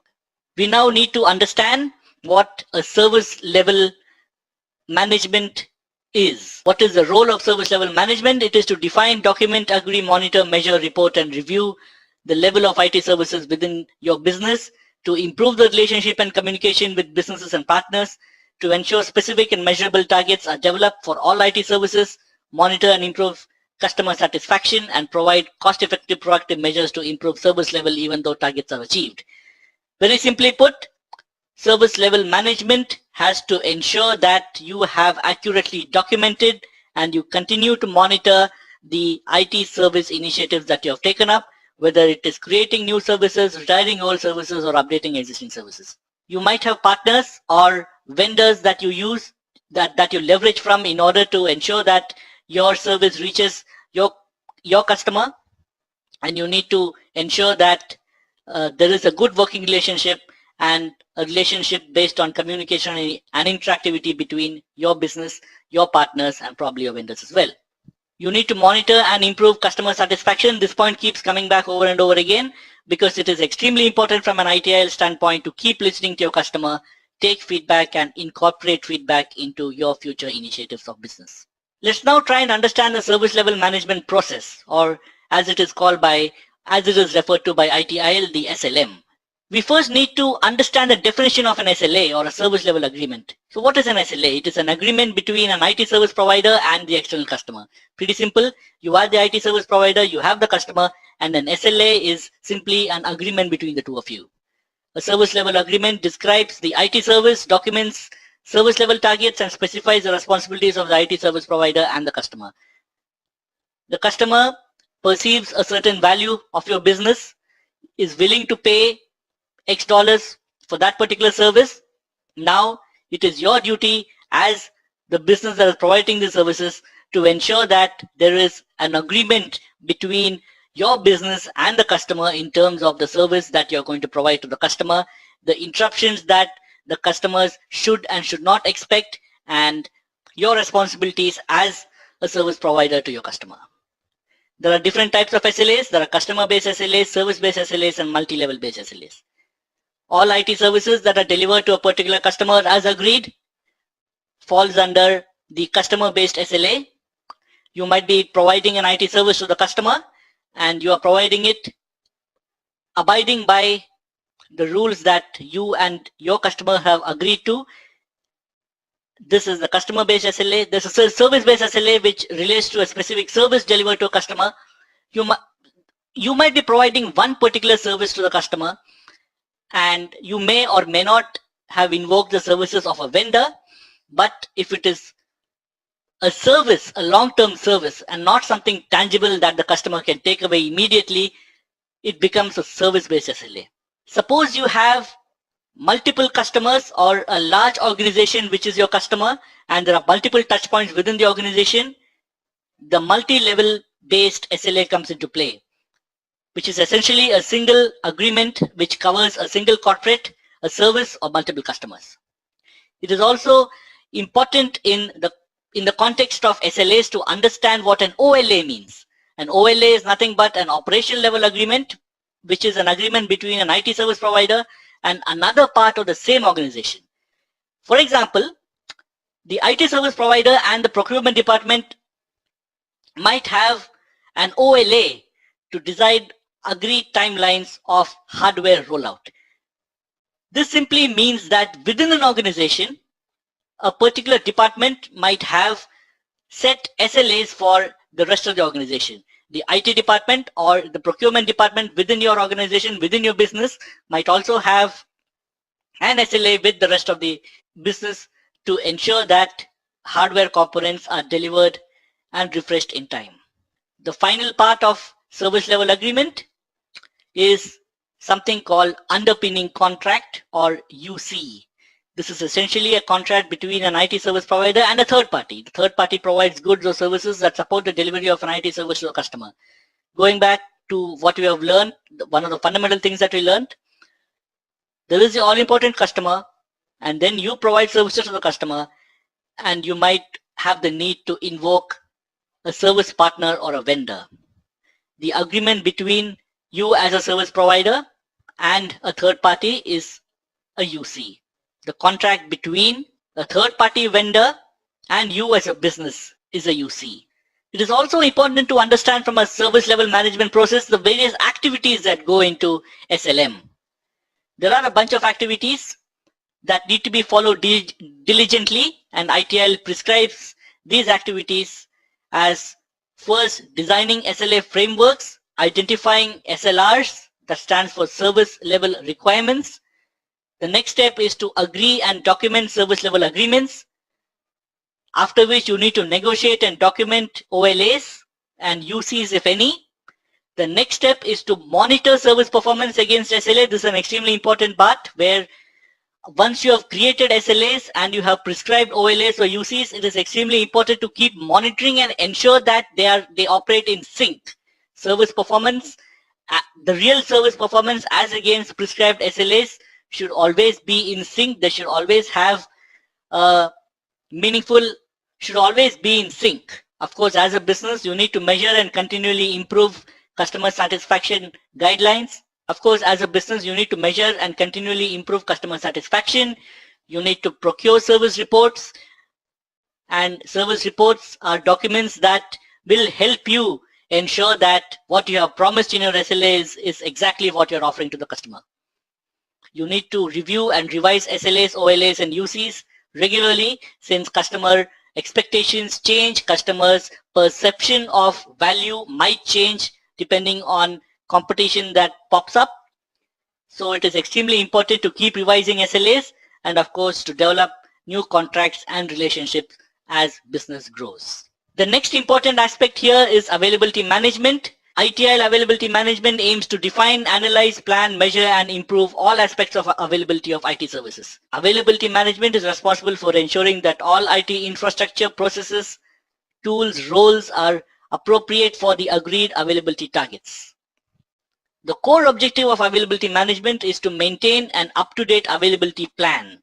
We will talk more about the availability plan in detail later, but for now, we need to understand that availability management is an important stage, service management, that deals with defining, analyzing, planning, measuring, and improving the availability of IT services within an organization. So what is the purpose of service availability? It is to ensure that, so what is the purpose of availability management? It is simply to ensure that the level of service availability matches the current or future needs of business in a cost-effective and timely manner. The scope of availability management covers design, implementation, measurement, management, and improvement of IT services and component availability. In order for your business to provide satisfactory services to the customer and to ensure that the customer continually feels that you are providing good value to the customer, it is extremely important to ensure that your own IT backbone functions flawlessly.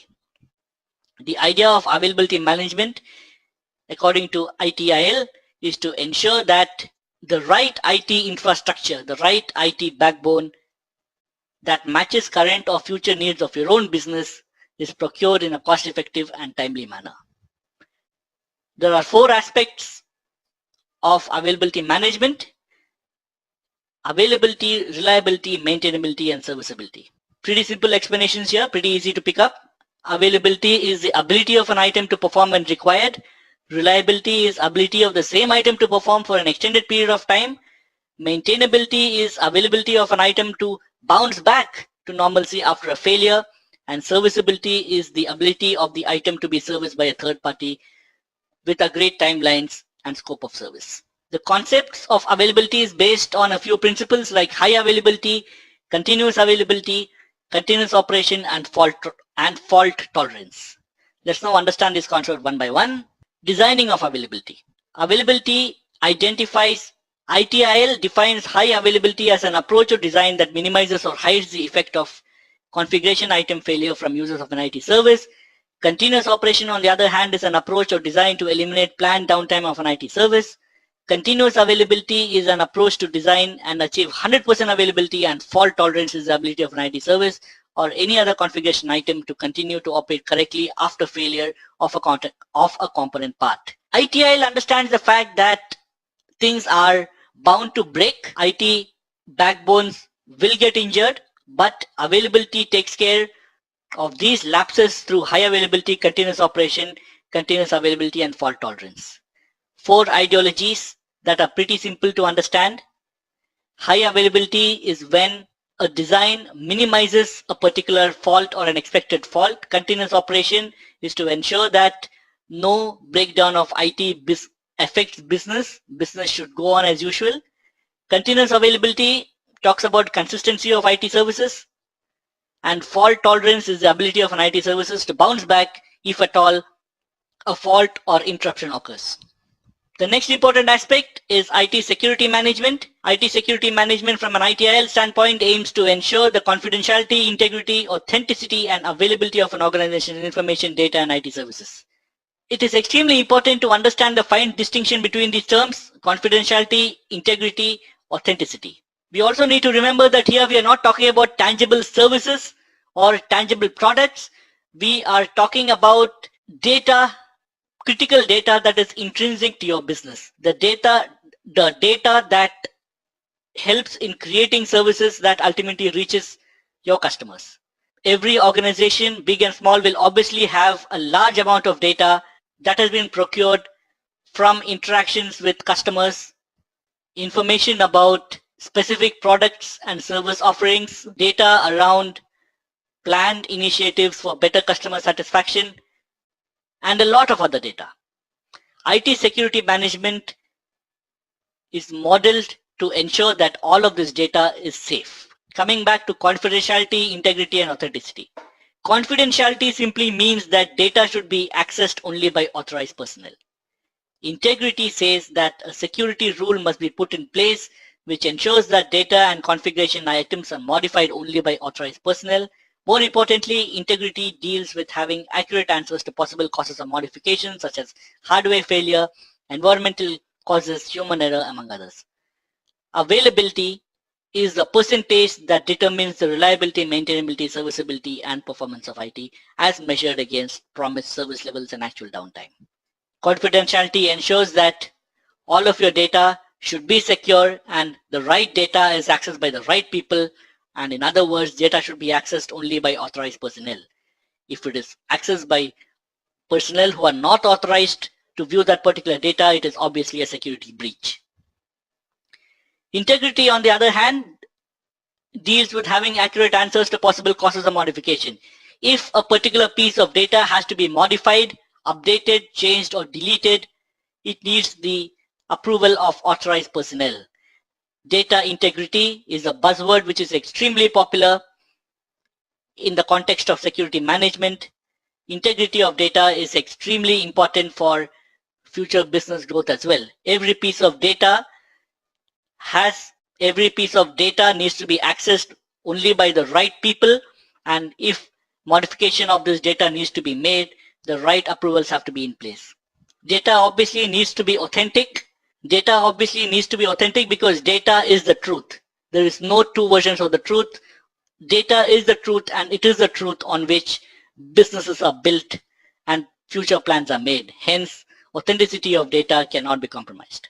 In accordance with ISO 27000 guidelines, the ITIL security framework prescribes that organizations should follow the plan, implement, evaluate, learn, in a controlled environment. Very simply put, the IT security management process can be broken down into 4: plan, implement, evaluate, and learn. Planning simply refers to creation of documents such as service level agreements, contracts, operation level agreements, and policy statements. The next obvious step after planning is obviously to implement what you have documented, classifying and registration information, personal security, physical security, network security, management of access right, security incident procedures. So these are extremely important steps, or rather sub-steps, within IT security management that deals with the actual implementation of security policies. After you have planned and implemented your policies, the next logical step is to evaluate them, have internal audits, external audits, security incident audits to ensure that what you have planned and what security management frameworks you have implemented are tested effectively to ensure that there are no leakages. Having planned, implemented, and evaluated, you need to learn. You need to learn from the cycle. You need to improve your security framework. You need to learn from it, and you need to implement and you need to improve, you need to learn, and you need to implement it in the future, and the cycle continues over and over again. Plan, implement, evaluate, learn, 4 important aspects of security management that functions in a controlled manner within your business organization. And ITIL prescribes that your security management framework follows the plan, implement, evaluate, learn process in a controlled environment within your business organization. The next core aspect of security management is capacity management. ITIL capacity management aims to ensure that the capacity of IT services and the IT infrastructure is able to deliver the agreed service level targets in a cost-effective and timely manner. It encompasses both hardware and software. According to ITIL, the objectives of capacity management are to produce and maintain appropriate capacity plans, provide advice and guidance on capacity and performance related issues, ensures that service performance achieves agreed targets, assist and diagnose on capacity related issues, and assess the impact of changes to capacity. Capacity has more to do with the future in terms of readiness for increasing demand. It is essentially a balancing act between supply and demand and costing and resources. The very simple way of understanding capacity management from an ITIL standpoint is to understand that capacity management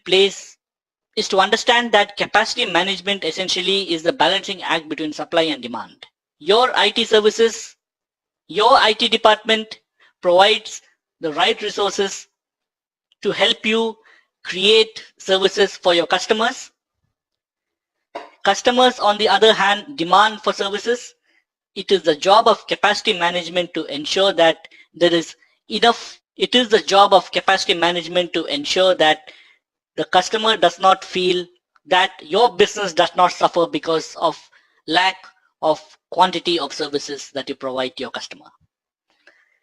Capacity management is also a balancing act between cost and resources. You charge the customer for a service that you provide. You also need to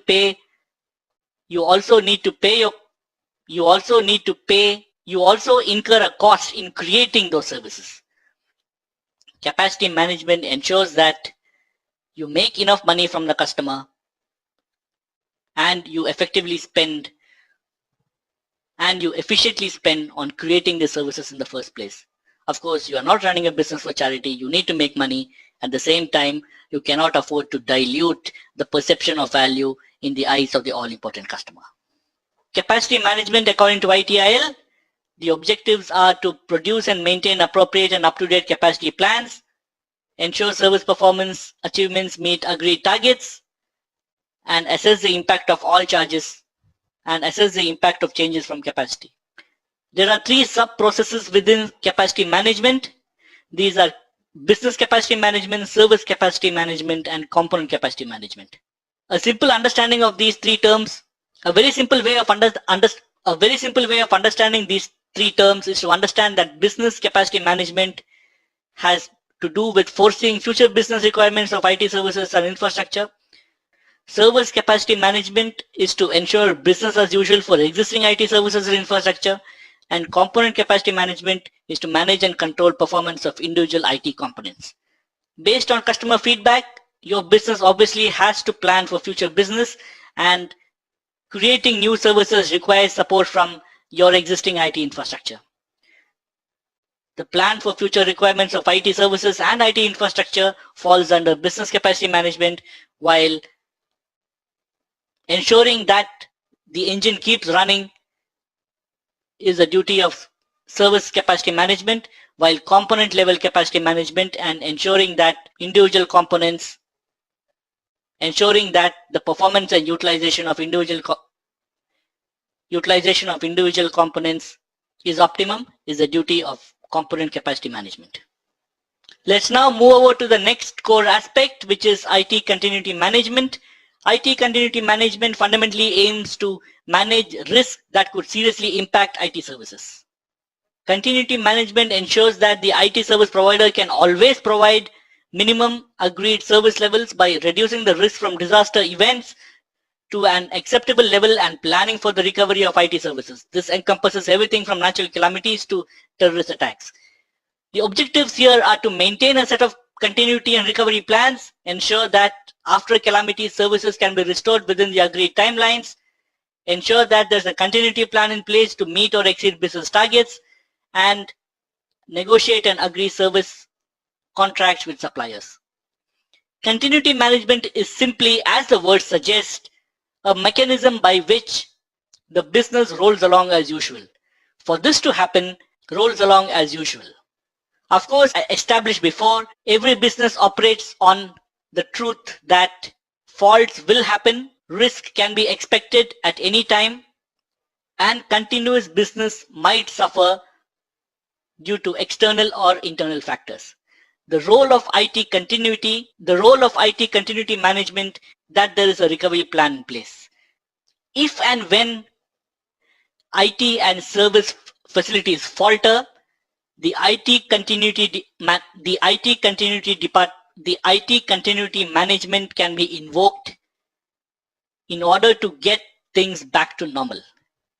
It ensures that appropriate continuity plans are documented and in place to meet business targets and possibly exceed them. Continuity management for large organizations may require intervention from a third party, and IT continuity management department has to make sure that service level agreements and negotiations with suppliers and solution providers are documented well. IT continuity management from an ITIL standpoint deals with two core components: risk assessment and business impact analysis.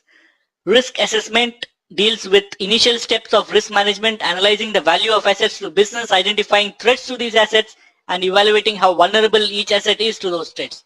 Risk assessment can be quantitative or qualitative.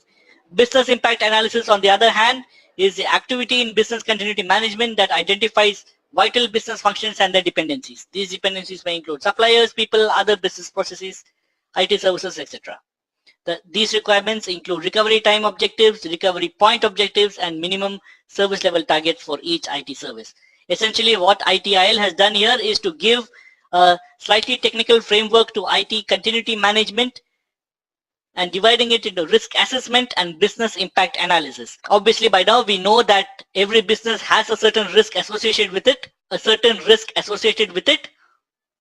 is extremely important to assess the risk as and when it happens, to enable businesses to forecast risk, and if a risk were to occur, do a business impact analysis to understand how impact of this nature can be prevented the next time around. With this, we come to the end of service design, and the next module of ITIL Foundation is service transition. Service transition is the process of building and deploying new or modified services. Service transition encompasses two things: a new service or product that your business has created that needs to be delivered to production. Your customer has migrated from a competitor to you, and you need to ensure smooth transition of your customer's business on time with the right kind of quality with the right resources. This is what service transition is all about. Service transition needs to ensure that the right mix of technology and applications are used to deliver business value. It needs to ensure that you are able to identify the right personnel for the transition, and you need to ensure that minimum unpredicted impact to business is done. You also need to use service management practices to ensure minimum disruption during transition. Let's try and simplify this concept. We now know, obviously, that the customer has choices. You have provided some value to the customer, but there is competition lurking around, and every now and then the competition might outscore you. And if you're lucky and if your business plans are in place, you might be a better choice for your customer than a new competitor or an existing one. In such a scenario, it becomes slightly complex for your customer to migrate from an existing service provider to you. This is where service transition comes in. The objective of service transition from your end, from your business end, is to plan and manage resources to establish new or change service into production. Though this might sound like an easy thing, planning and managing resources that have enough know-how about your service portfolio is slightly challenging. According to ITIL, service transition also needs to ensure minimum unprecedented impact to business. For everybody, business is money, time is money, and we need to ensure that your business does not suffer while you are helping a customer migrate to your business or your service offering. At the same time, you also need to make sure that you do not impact your own business because you are migrating somebody else onto your platform. You need to ensure that you use the best of technology, you use the right technology and applications to deliver services that obviously brings value to customers. And the aim of service transition, according to ITIL, is also to enhance service management effectiveness through service transition practices that we shall talk about in some time. Now let's understand the purpose and scope of service transition. It is very important to follow the build, test, deploy methodology during transition. The scope of service transition includes the management and coordination of processes, systems, and functions to package, build, test, evaluate, and deploy a release into production, and also retirement of a service according to the service design package. The next slide is a good recap of the service design package, just in case you've forgotten what that is about. Just to encapsulate the purpose of service transition again, you need to build, test, and deploy a release into production. There is a good reason why this is highlighted here. And from an ITIL standpoint, this is extremely important because before migrating somebody onto your system, you need to make sure that you build the right set of services, you test the right set of services internally, and then you deploy, wait and watch to see if there are any errors, solve these errors, and then finally release into production. Having done that, you also need to record and maintain integrity and relationships with all IT service assets. You need to provide good quality information and knowledge that would help take better business decisions. And you need to also ensure that services are managed, operated as per service delivery agreements. The scope of service transition obviously then includes the management and coordination of processes, systems, and functions to package, build, test, evaluate, and deploy or release a new bunch of services into production, and also retirement of a service based on the service design package. Now, if you remember this, the SDP, the service design package, obviously is an important document that defines all the aspects of an IT service and its requirements across each stage of the life cycle. An SDP is created for each new IT service, major change, or an IT service retirement, and it follows a simple life cycle of encapsulating business requirements, creating service design, creating an organizational readiness assessment document, and finally a service lifecycle plan. There are 5 core processes under service transition that ITIL prescribes. These are transition planning and support, change management, service asset and configuration management, otherwise known as SACM, release and deployment management, and finally knowledge management. We shall discuss each of these in detail in upcoming slides. As of now, we need to remember thoroughly the 5 core processes that fall under the service transition bucket. Let's start with transition planning and support. Now, transition planning and support is nothing but a basic understanding of what needs to be done, who are the persons involved, and what's the end goal. The most important aspects here are predicted cost, quality and timelines, and coordination between personnel who manage each of these. According to ITIL, the process objective of transition planning and support is to plan and coordinate the resources to deploy a major release within the predicted cost, time, and quality estimates. Again, three important buzzwords in the context of service transition and transition planning and support: predicted cost, quality, and timescales. These are pretty much the three boxes you need to tick if you are undergoing a process of transition planning and support. You need to migrate services. You need to understand what needs to be done. You need to have a fair understanding of the end goal. But most importantly, it needs to fit into the boundaries of predicted cost, expected quality, and estimated timescales. Change management, on the other hand, the goal here is to ensure that changes are executed in a controlled manner by evaluating for impact, risk, time, and cost. We have obviously discussed at length about what these mean: impact, risk, time, and cost. Change management needs to ensure that changes are executed in a controlled manner. The important thing here is to note that changes should be approved and authorized only if they are aligned to business. No change, no business change can be justified if there is no business goal in sight or it is not aligned to the organizational business goals. According to ITIL, the process objective of change management is to control the life cycle of all changes. The primary objective of change management is to enable beneficial changes to be made with minimum disruption to IT services. Again, an important point. Change management needs to ensure that beneficial changes are made to the IT framework or to the service that you provide or the mechanism in which you provide service to the customer. But this needs to be done with minimum disruption to IT services at your end as well as the customer's end. This includes addition, modification, and removal of service if required. This includes addition, modification, or removal of services if required depending on business needs of the customer. Changes are classified into three. There are standard changes and there are emergency changes. Changes are classified into standard changes and emergency changes. Standard changes are the changes that a standard change is a change to IT services or environment which is relatively low risk, very frequent with low impact, and these changes are usually pre-authorized. An emergency change, on the other hand, are changes to any component of the service, should be handled in a controlled manner after requisite approvals, even if it is verbal, and evaluation. For example, a website outage is an ideal example of an emergency change. Even if there is a verbal approval, it would suffice, because what is critical is the fact that business continuity what is important is that business continues as usual without any effect on profits. Standard changes obviously are slightly easier to understand. These are low risk, frequent, low impact changes. Ideally, something like a update or a patch to existing software is a standard change, while an emergency change is usually associated with a risk or multiple risk factors. There are three components of change, or rather there are three important aspects to change. Standard change or emergency change, there are three important aspects. There is the change advisory board, remediation planning, and change proposal. These are three important points that one needs to remember in the context of change management. A change advisory board is a group of people that look after assessment, prioritization, authorization, and scheduling of changes. These are ideal for standard changes, or rather changes that are planned in advance.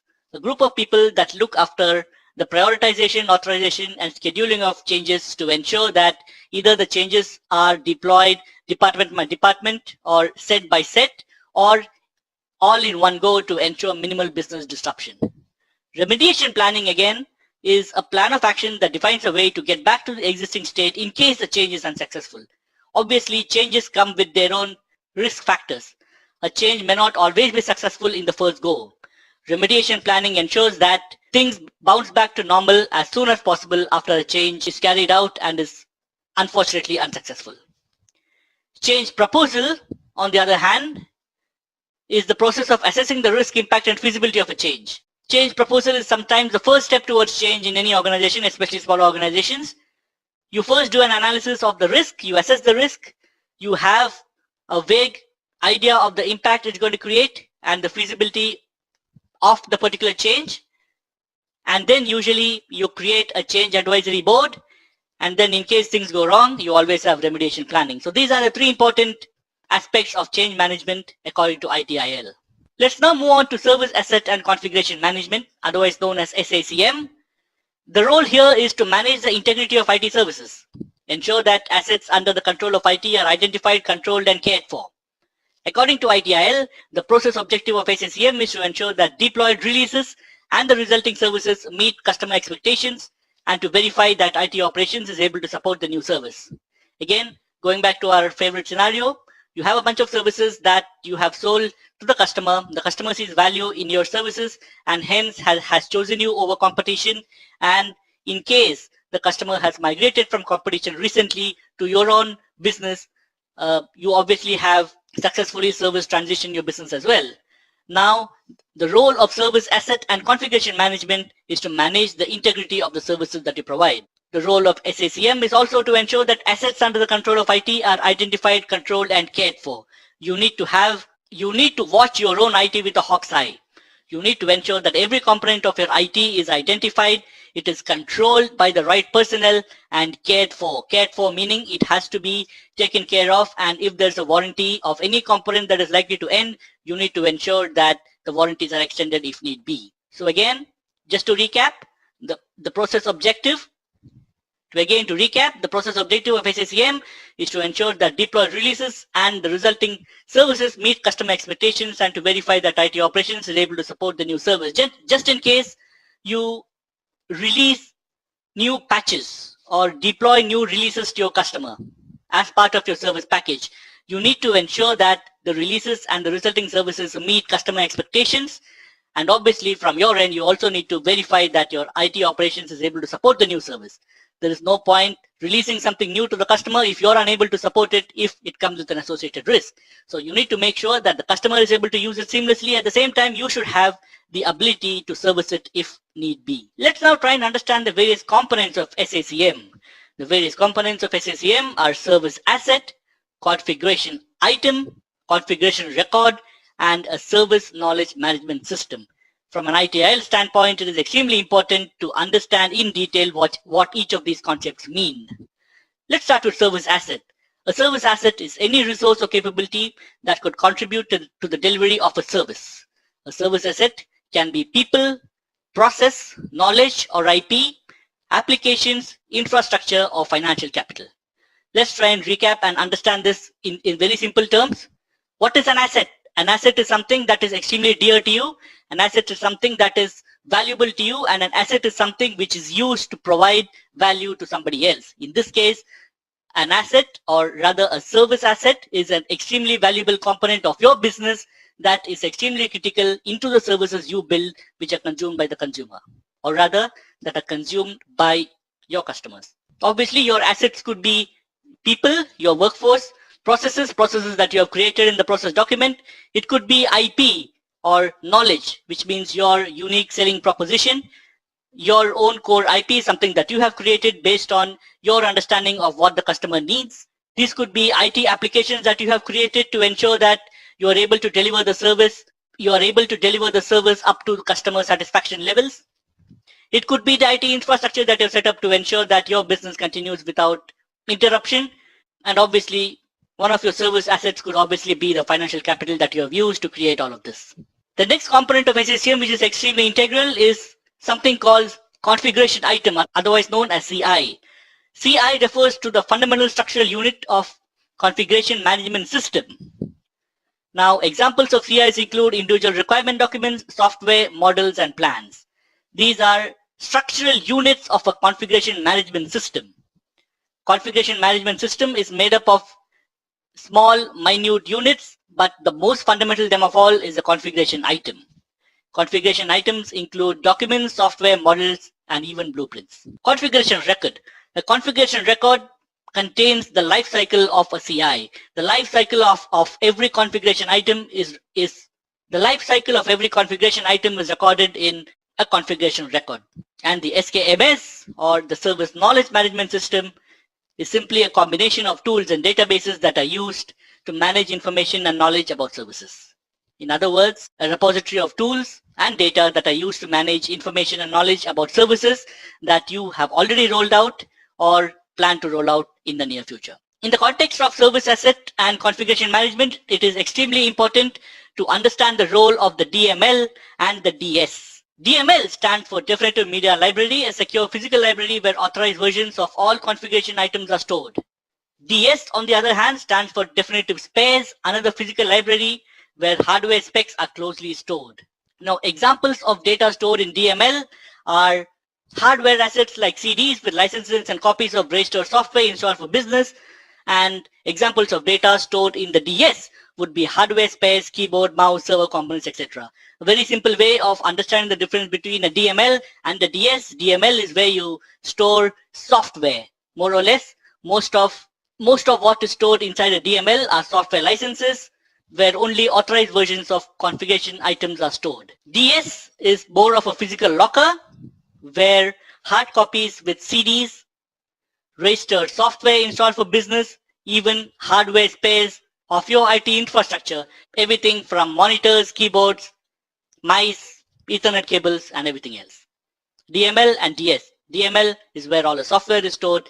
DS is the zone where all the hardware is stored. Now let's move on to release and deployment management, another important step in the service transition lifecycle of your business. According to ITIL, release and deployment process aims to plan, schedule, and control the movement of releases to test and live environments. The primary goal of release management and deployment management is to ensure that the integrity of live environments is protected and that the correct components are released. The purpose is to plan, schedule, control the build, test, deploy the release into production.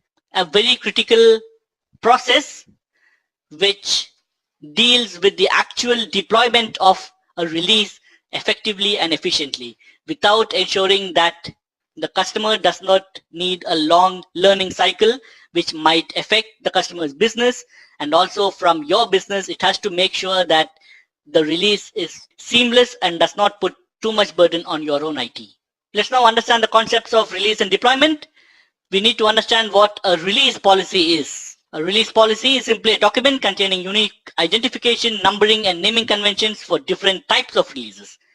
The release policy, more importantly, should comply with the DML and ensure that no unauthorized software is used in your organization. Also, the expected frequency of releases must be well documented in this release policy.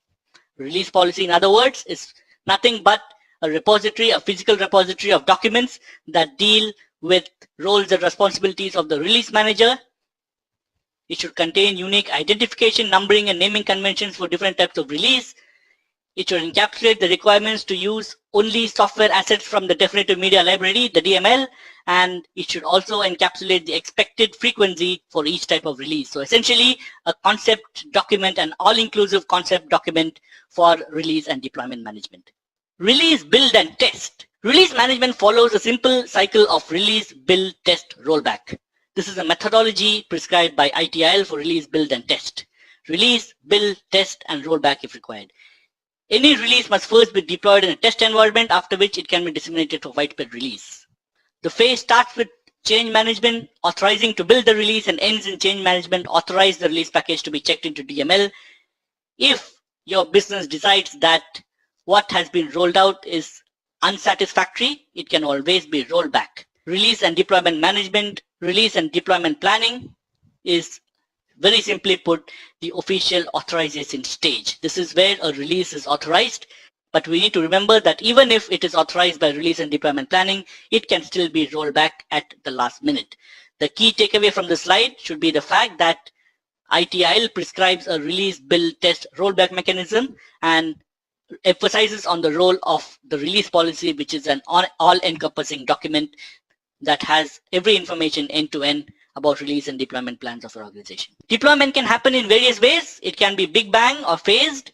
It can be automatic or manual, or it could be ELS. Let's come to each one of them. Big bang or phased, a release can either be a full throttle deployment or use a particular geography as a test environment. In other words, it can be push or pull. You can push to your customers a release, having already planned the impact and having discussed it with your customers, or you can listen for a particular complaint or an issue that a customer faces, and a release can be a patch to ensure that business continuity, to ensure that your customer does not suffer. It can be big bang or phased. You can do a full throttle deployment of a particular service used by, let's say, hundreds of customers, or you can decide to leverage a particular geography as a test environment to see and to observe how change is being how change is being accepted by your customers, and then go for a big bang deployment. A release can be automatic or manual. You can auto send updates or requests for download. Obviously, this is something that you have known even in terms of home computing. You end up receiving updates on your mobile device or your desktop machine. And there are times when you have to request for a particular download if you are prompted that there is an update that is available. So obviously, a release can be automatic or manual. The final step, obviously, the final stage of deployment is ELS, otherwise known as early life support. It's more of a hand-holding guide for users to get familiarized with the new tool or service. Every tool or service, or even a modification to an existing service, might require the customer to go through a learning curve, and this should be documented in ELS, a hand-holding guide for users to get familiarized with the new service as soon as possible to ensure that business does not suffer. In fact, it should add to business productivity as soon as possible. The final stage of release and deployment is to review and close. This is done by formalizing an SLA, capturing user experience and feedback from customers in case you need to roll back or in case you need to make minor tweaks to your release to ensure that it is effective, to ensure that it is deployed worldwide without any tremors. Let's now get to knowledge management. This is the final stage of change management as a process. This is the final stage of service transition. According to ITIL, knowledge management aims to gather, analyze, store, and share knowledge and information within an organization. The primary purpose of knowledge management is to improve efficiency by reducing the need to rediscover knowledge. Documented knowledge can be stored in any form as a SharePoint document, an internal wiki, or even spreadsheets. The role of knowledge management, according to ITIL, is to improve management decisions through reliable and secure information data available. It is also to gather, analyze, store, share, use, and maintain information data available from the service provider and to reduce cost, improve quality of service, and increase satisfaction levels for your customer. Very simply put, knowledge management is a repository of everything that you offer to the customer. It is a mechanism to gather, analyze, share knowledge and information within your own organization across teams to ensure that you improve efficiency by reducing the need to rediscover knowledge. Here's a scenario where you have created a particular service for a BFSI or a banking client or a bunch of banking customers, but later in the day, your business might require to create a similar suite of services for, let's say, a manufacturing sector. While it's no rocket science that both of these domains, BFSI and manufacturing, come with their own set of unique challenges, the very basic blueprint of your services might remain the same. You can save a lot of time and money and business productivity if you were to reuse the knowledge that you have already gathered while you are creating the service for the banking clients. Knowledge management plays a huge part in this migration, and it takes care of all the documented knowledge in any form as documents, physical documents, email interactions, blueprint documents, SharePoint documents, internal wiki, even spreadsheets that you have used to create and disseminate services to existing clients. An extremely important phase of service transition to ensure that you don't rediscover, a critical stage in the service transition lifecycle to ensure that you do not rediscover the wheel every single time. Knowledge, interestingly, is also a capability when it comes to building a service, and hence even knowledge can help in reducing cost, increasing efficiency of service, and increasing customer satisfaction. The goal of knowledge management is simply to ensure that the right knowledge is available at the right place, accessible to the right people, and knowledge management also shares aspects of the SKMS. Now, we shall understand SKMS in a while, but this is just to recap what we spoke earlier. The goal is obviously to ensure that the right knowledge is available at the right place. If you need to prevent yourself from reinventing the wheel, the right data or the right knowledge and the right IP should be available at the right place with the right people, so you know exactly whom to call into the meeting room to create that new suite of services for the new domain. The service knowledge management process, obviously, to ensure that you don't reinvent the wheel, there is obviously a context, there is understanding, there is a context of business, and you have an understanding of the business based on your own relationships with existing clients. You need to make sure that the right data is converted to the right information and knowledge and wisdom, which will dramatically ensure that you're able to roll out new services to new business domains without wasting too much time and probably much faster than competition. With that, we come to the end of the service transition module as part of ITIL Foundation. Now let's attack the next module, service operation. The objective of service operation is to make sure that all IT services are delivered effectively and efficiently. This includes fulfilling user requests, resolving service failures, fixing problems, as well as carrying out routine operational tasks. The aim of service operation, according to ITIL, is to maintain stability in service operations, minimize the impact of service outage to the customer, achieve effectiveness and efficiency in delivery and support of services. Service operation defines that in order to keep the lights on, the metrics of services, technology, and people must keep working efficiently day after day. Knowledge of all these spokes is critical to efficient service operation. Of all the aspects of a service, it is service operation that is most intimately connected to the customer. Let's now try and understand this in simple words. It is important that the lights are all on the time and only with three critical components: your suite of services, the technology backbone that you use, and your workforce of people keep ticking like clockwork in order to ensure that keep working like clockwork to ensure that your business continues uninterrupted. Which is why of all the aspects of service, it is service operation that is most intimately connected to the customer and hence the most important aspect of service delivery as prescribed by ITIL. So then, what is the purpose of service operation? The purpose is simply to coordinate and carry out the activities and processes required to deliver and manage live services at agreed levels with the customer. The scope obviously is to describe the processes, functions, organizations, and tools used to underpin activities, and these include services, the service management process, technology, and people. As stated earlier, services, technology, and people are obviously the three most important spokes in order to keep the lights on, and obviously there is the requirement of a service management process as well. The ongoing management process executed in operations, even though some of these may originate from service design or service transition. The use of right technology in delivering these services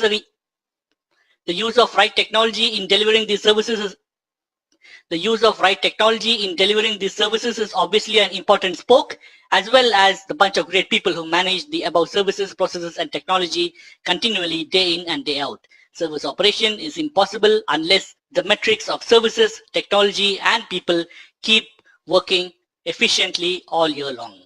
There are several processes within service operation, and from an ITIL standpoint, it is extremely important that we understand each of these. These include incident management, problem management, event management, request management, and access management. Let's now go into each one of these in detail. The goal of incident management is to restore service operation as soon as possible. It is not a permanent solution, but a solution that ensures minimal downtime. For example, if a particular printer in your organization ceases to work, incident management will step in and ensure that you are given the option of printing your documents from the next available printer, even if it means you need to travel from one floor to another to access this printer.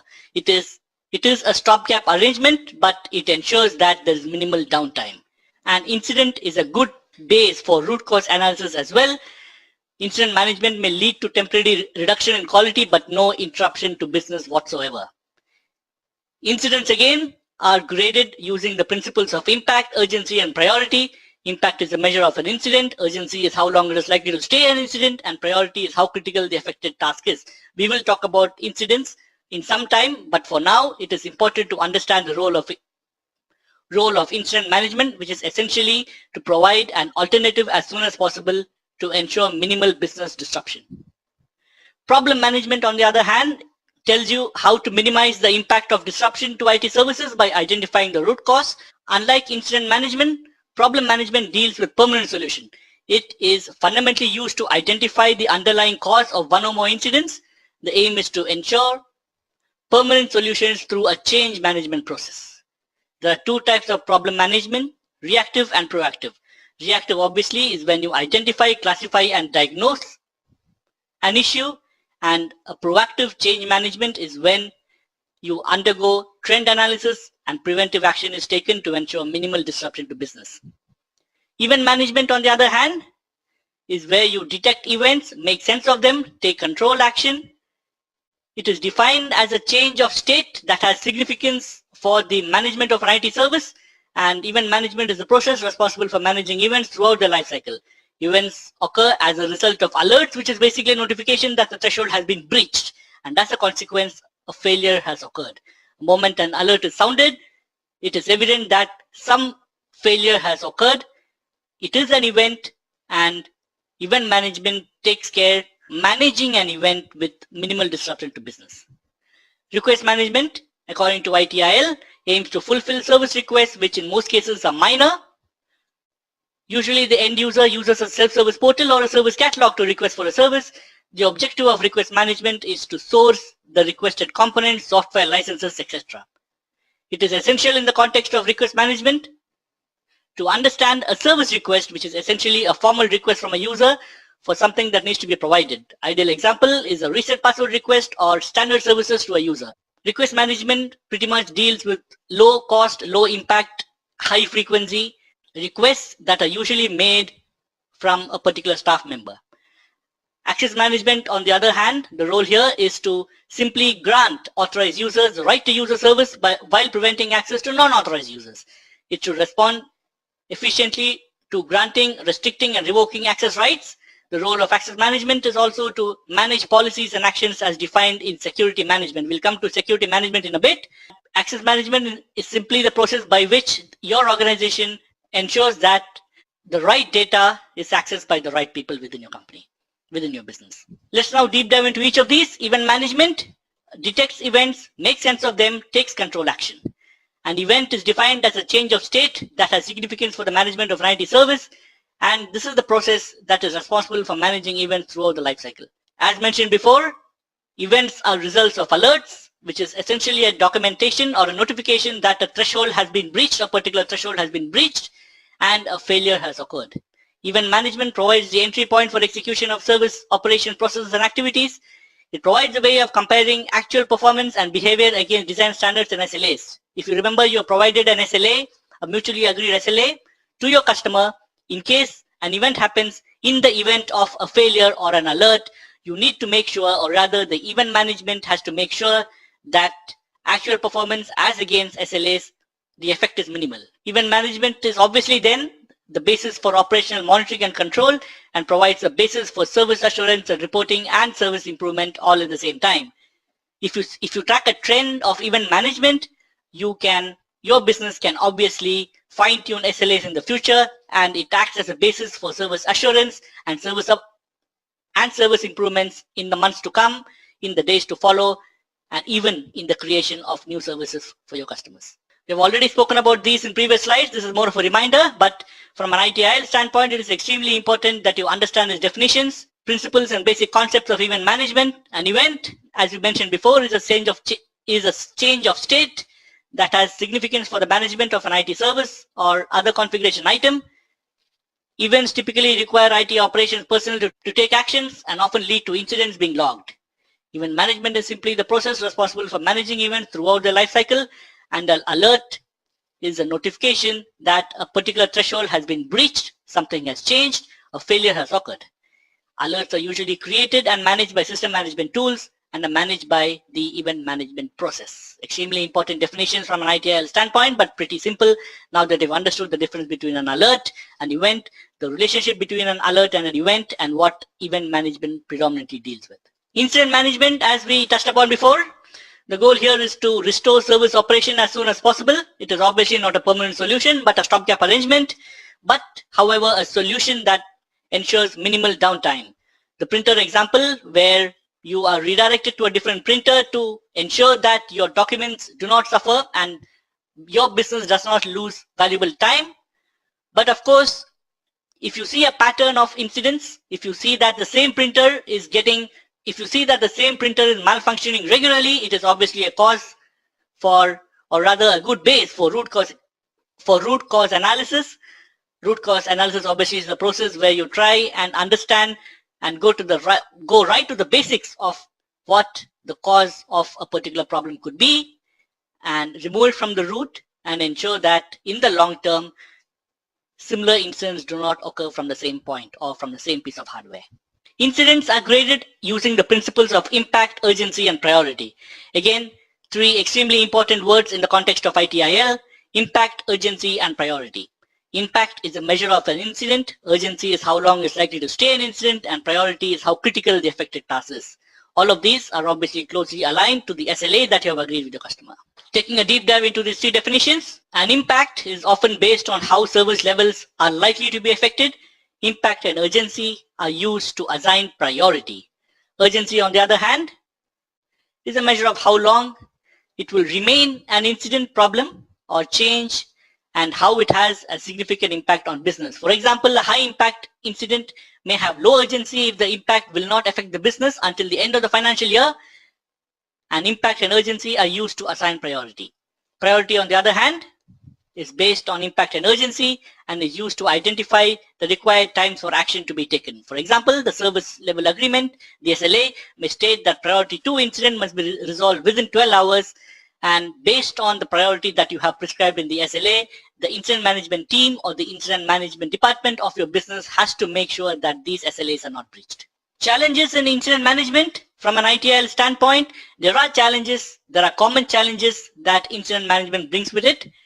These are, some of the challenges are the ability to detect incidents as early as possible, convincing all the staff that all incidents must be logged and should not bypass the service desk.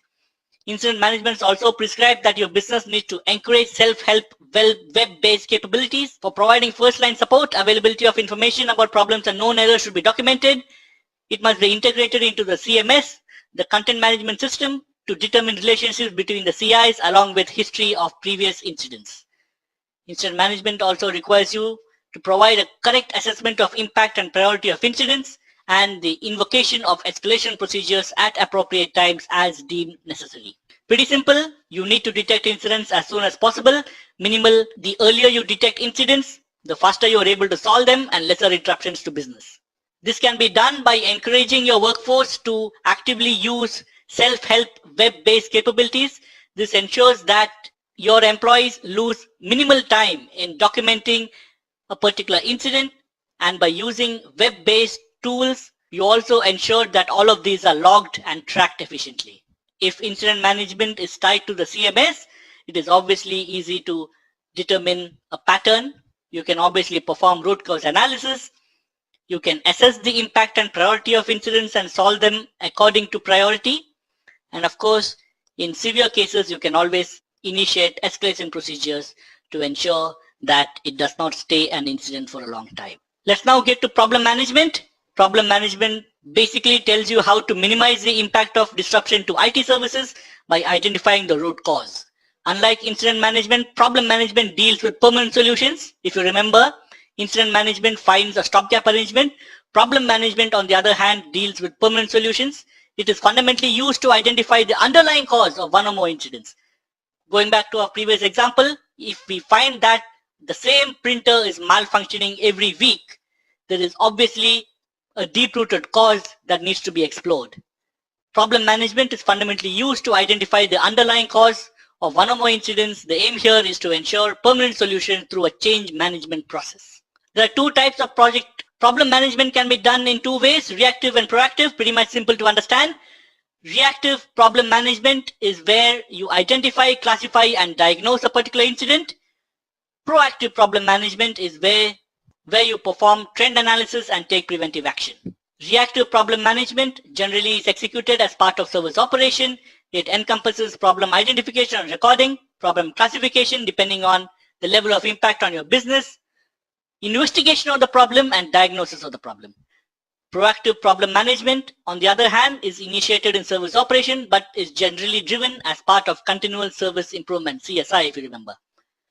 This encapsulates trend analysis and targeting preventive action to ensure minimal disruption to business and to ensure that the same incidents do not occur over and over again. A few concepts that are extremely important from an ITIL standpoint around problem management, a few basic principles, a few concepts. Known error is basically a problem that has a documented root cause and a workaround. Known errors are created and managed throughout the life cycle by problem management, and known errors may also be identified by development or suppliers. There might be an error which is not directly related to your business or your service offering. It might be an error that is caused because of the inefficiency because of the inefficiency of a particular vendor or a service provider, and these are known as known errors. Workaround, on the other hand, as the word suggests, deals with reducing or eliminating the impact of an incident or a problem for which a full resolution is not yet available. An ideal example would be by restarting a failed configuration item. Workarounds for problems are documented in known error records, and workarounds for incidents that do not have associated problem records are documented in the incident record. A known error database, if you can just break down these three words, pretty simple to understand. A database containing all known error records. This database is created by problem management and used by incident management. The known error database may be part of a configuration management system or may be stored elsewhere in the service knowledge management system. Three important concepts: known error, workaround, known error database. Related to error management is the concept of request management. According to ITIL, request fulfillment. According to ITIL, request management aims to fulfill service requests, which in most cases are minor. Usually the end user uses a self-service portal or a service catalog to request for a service. The objective of request management is to source the requested information, components, licenses, etc.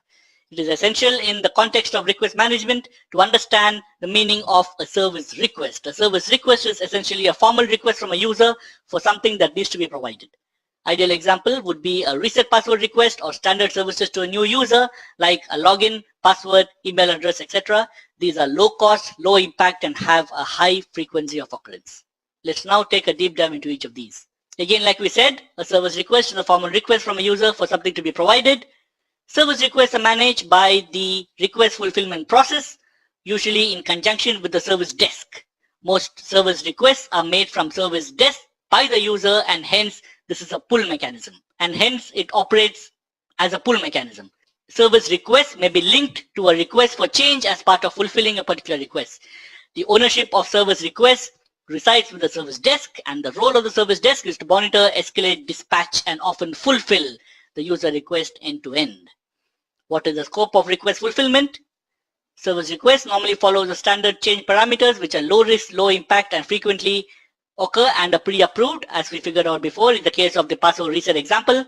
It is appropriate, obviously, then to have a service request process as a separate work stream where large volumes of request fulfillment needs to be handled, and this depends on the organization, the size of the organization. If you have too many users who are joining in and out, it makes sense to have a dedicated service request portal or a group of people exclusively handling this, or as ITIL suggests, a separate work stream where a large volume of service fulfillment needs to be handled at any given point of time. Let's now talk about access management. The role of access management according to ITIL is simply to grant authorized users the right to use a service while preventing access to non-authorized users, making sure that the right tools are accessed only by the right personnel within the organization. Access management should respond efficiently to granting, restricting, and revoking access rights. Its role is also to manage policies and actions defined in security management. In other words, access management deals with granting authorized users with the use of a service or group of services while ensuring that others do not use it. Obviously, then you have to manage policies and actions that are defined in security management. You might need to change access right depending on role changes or new personnel joining your teams, and hence you need to manage policies and actions. You need to respond efficiently to granting and accessing rights, and importantly, you also need to oversee access to service rights to ensure that the rights granted are properly used and not misused. The moment they're misused, you can obviously roll back and manage policies in a way that unauthorized users do not get access to critical information or data. Let's now get to service desk. The fundamental role of a service desk is to ensure that normal service is restored to users as soon as possible. Service desk is the single point of contact for all users of IT within an organization. It logs and manages all incidents, service requests, access requests, and all other services and processes. The primary aim of service desk should obviously involve resolving incidents or fulfilling a service request or answering a query, anything that is needed to allow the users to return to delivering services satisfactorily. Service desk, an extremely important spoke, a single point of contact for users of IT within an organization to ensure that all requests are able to be processed in the shortest time possible with minimal disruption to business. There are different types of service desk. Three types to be precise: a local service desk, a centralized service desk, and a virtual service desk. A local service desk is a service desk which will only be applicable where an organization has presence only in one location. Let's say a relatively small company where there is one single consolidated service desk which serves or services employees within the same workplace. Users and IT service providers are co-located. This obviously aids physical presence, communication, culture, and the same time zone. Local service desks can be inefficient and expensive as the arrival volume of calls may not be just stuffing. Local service desks can be inefficient and expensive if your company were to become bigger and grow in terms of volume, because in case there are inbound calls, too many inbound calls, it may not justify stuffing.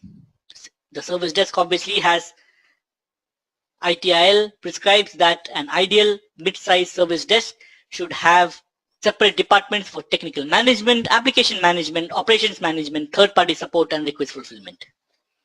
Pretty simple concepts of everything that a service desk deals with on a day-to-day basis.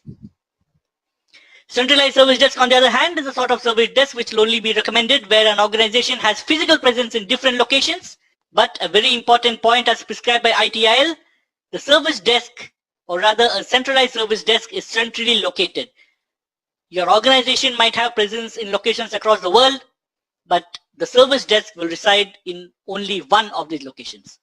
The policies, procedures, severity codes are all in one central place. It is obviously then cost effective, and core IT support will be located at the head office with local IT support teams in different sites. This allows fewer staff to deal with higher volume of calls. A centralized service desk that caters to services or service requests from your employees from across the globe or any location that you exist in, and what ITIL prescribes as a second line support, which provides more interactive localized support for each branch office. The only difference here in terms of architecture or organization is the fact that there is an additional second line support layer that is added to technical management, application management, operations management, third-party support, and request fulfillment, just like a local service desk. Let's now understand a virtual service desk. As the name suggests, it may not be a physical service desk where you see actual employees working. It is more virtual, and you raise a ticket, and your support team sitting elsewhere in the world takes care of the ticket and solves your issue.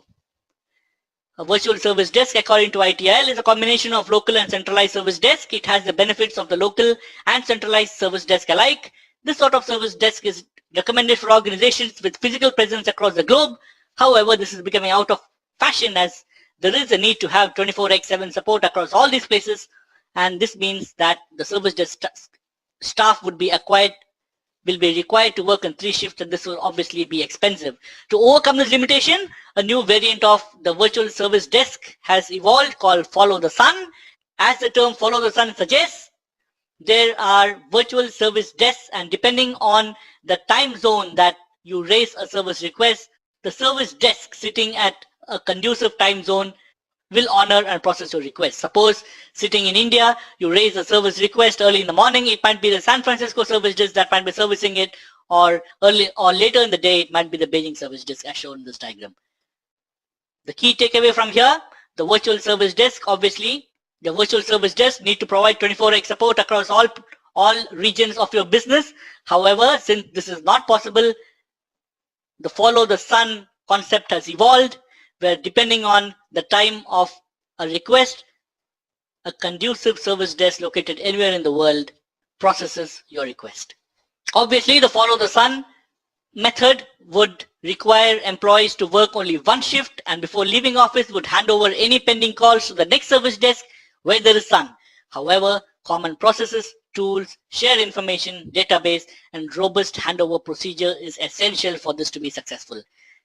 Yes, the Follow the Sun method looks very lucrative and conducive to business, but ITIL prescribes that before the next shift of employees takes over from a different part of the world, there has to be an effective and seamless handover of processes, tools, and commonly shared information for this model to be successful.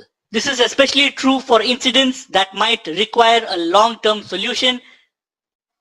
As in this image, the Rio de Janeiro service desk might have begun your incident management process, but it might be the Beijing service desk that ultimately closes it. So extremely important from an ITIL standpoint to ensure that proper handover is done across the world, across the different virtual service desks. So that brings us to the close of service operation. And now, ladies and gentlemen, we come to the final module of ITIL Foundation that goes by the name of Continual Service Improvement. So what does this mean? The purpose of continual service improvement, otherwise known as CSI, is to align IT services with changing business needs by identifying and implementing improvements. According to ITIL, the purpose also extends to improve activities that supports a lifecycle approach and continuously seek ways to improve service effectiveness and cost effectiveness. In simpler terms, once we have gone through the cycle of identifying the right services to provide to our customer base, listening to our customer base, and re-evaluating our service portfolio to provide the best possible service, differentiating ourselves from competition, and ensuring that our business solves critical problems of the customer. In order to ensure that this cycle keeps going on and on effectively, we need to ensure continual service improvement for our business. As we have figured out right at the beginning, customer expectations change, customer expectations evolve, competition influences customer behavior, and it is extremely essential from an ITIL standpoint as well to ensure that the service portfolio of your business keeps itself updated. Continual service improvement by ITIL is targeted at achieving precisely this. So then, the scope of continual service improvement, otherwise known as CSI, is to ensure continual alignment of the portfolio of IT services with current and future business needs, the maturity of the enabling IT service management processes for each service in continual service lifecycle model, and continual improvement of all aspects of the IT service and the IT service assets that support them. So the common thread here is continual improvement. Once we have set an effective service lifecycle, it is extremely important to keep the wheel running and continually improving and enhancing our service portfolio to ensure that we stay relevant to the needs of the customer. So what value does CSI provide to your business? It leads to a gradual and continual improvement in service quality wherever justified. It ensures that IT services remain continually aligned to business requirements, again something that we have touched upon in the past.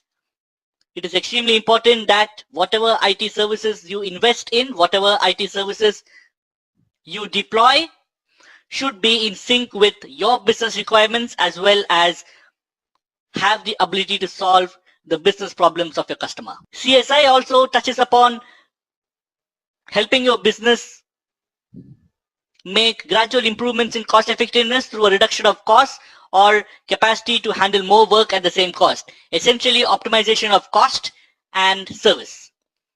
CSI also deals with using monitoring and reporting to identify opportunities for improvement in all lifecycle areas of service management and in all processes and across all processes that you use internally. Pretty evident then that CSI also helps you identify opportunities for improvements in your organization structure, resourcing capabilities, relationship with partners, the technology that you have deployed, skills of your staff, and training and communications across all these touch points. Essentially, the value it provides to business is to handle more work at the same cost. In other words, be efficient. According to ITIL, a typical CSI model would look something like this. It will start with the basic vision of the company, where your business currently stands now, what your vision is as a company, where you want to be, let's say X months from now, a quarter or two from now. What is your strategy to get there? And so far, are we on track? Continual service improvement, as we learned from the previous slide, touches upon the business mission, goals, and objectives. It can be translated to baseline assessments, setting up of measurable targets, strategies for process improvement, and using the right measurements and metrics to ensure that we are on track. The ultimate aim, of course, is to keep the momentum going and ensure that you continually improve your service portfolio. There are a few important aspects and phrases related to CSI that are extremely important from an ITIL standpoint. Let's go deep into each one of them. Firstly, we need to understand the role of a CSI register. As the name suggests, it is a database or a structured document that is used to record and manage improvement opportunities across your life cycle. By now, we have figured out that ITIL pays a lot of emphasis on documenting data at all relevant points across the service management and service improvement life cycle. Continual service improvement is no different. You need to maintain a structured document where you record and manage improvement opportunities throughout the life cycle of your business. ITIL also prescribes that it is likely that several initiatives or possibilities for improvements are identified. It is also recommended that a CSR register is kept to record all improvement opportunities and that each one should be categorized into small, medium, or large undertakings. Obviously, opportunities can be categorized into small, medium, or large depending on how much investment needs to be made, what is the end impact going to be, and how it's going to help your customer, and what impact it's going to have on your internal service portfolio. Hence, the CSR register should also make sure that this categorization is done between small, medium, or large undertakings. Additionally, they should also be categorized into initiatives that can be achieved quickly or in the medium term or long term. So now we have two categorizations here. A, you need to categorize improvement areas into small, medium, or large improvements. You also need to measure them in terms of time on how much each one of these improvement areas is going to take before it's completely deployed. It could be an immediate service improvement. It could be a mid-term or medium-term service improvement or a long-term service improvement strategy. ITIL also prescribes that each improvement initiative should also show the benefits that is likely to be achieved after its implementation. In other words, what the customer is going to achieve from the CSI initiative and what impact it's going to have on your business in terms of cost and other liabilities. It's quite evident then that if you create an in-depth CSI register and you have categorized service improvement areas, you are actually creating a wealth of information, or in other words, a prioritized list that can be produced in front of your management and can have a bearing on long-term business goals. Couple of other buzzwords that are extremely important from an ITIL standpoint with regard to CSI. The difference between CSF and KPI. CSF, which stands for Critical Success Factor, according to ITIL, this is something that must happen if an IT service, process, plan, project, or any activity is to succeed. Key performance indicators are used to measure the achievement of each critical success factor. For example, a critical success factor of protecting IT services when making decisions could be measured by key performance indicators such as percentage reduction in unsuccessful changes. KPI or key performance indicator is a metric that is used to help manage an IT service, process, plan, project, or other activity.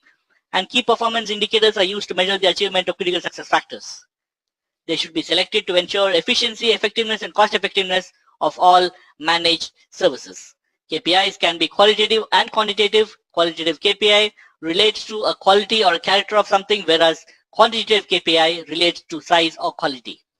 In other words, a CFS is something that you identify a success factor that is likely to positively impact your business. And how do you map a CSF? By using a KPI, a key performance indicator, which is essentially a metric that is used to help manage an IT service, process, plan, project, or any other activity related to the CSI lifecycle. Talking about the CSI lifecycle, this is pretty much how it will look like for an average organization. As I mentioned before, it is closely linked to the long-term vision of the company, the current mission of the company, the goals that have been achieved so far, objectives for future, and then the CFS and the KPI find a place after which matrices are tracked, measurements are made, and a continual service improvement or a CSI plan is put to action. In the context of CSI, ITIL also touches upon the PDCA cycle as created by W. Edwards Deming. It is essentially a 4-step process that is used to monitor, measure, review, and implement CSI initiatives. It follows a simple 4-point checklist: plan, do, check, act. The PDCA, P for plan, D for do, C for check, and E for act.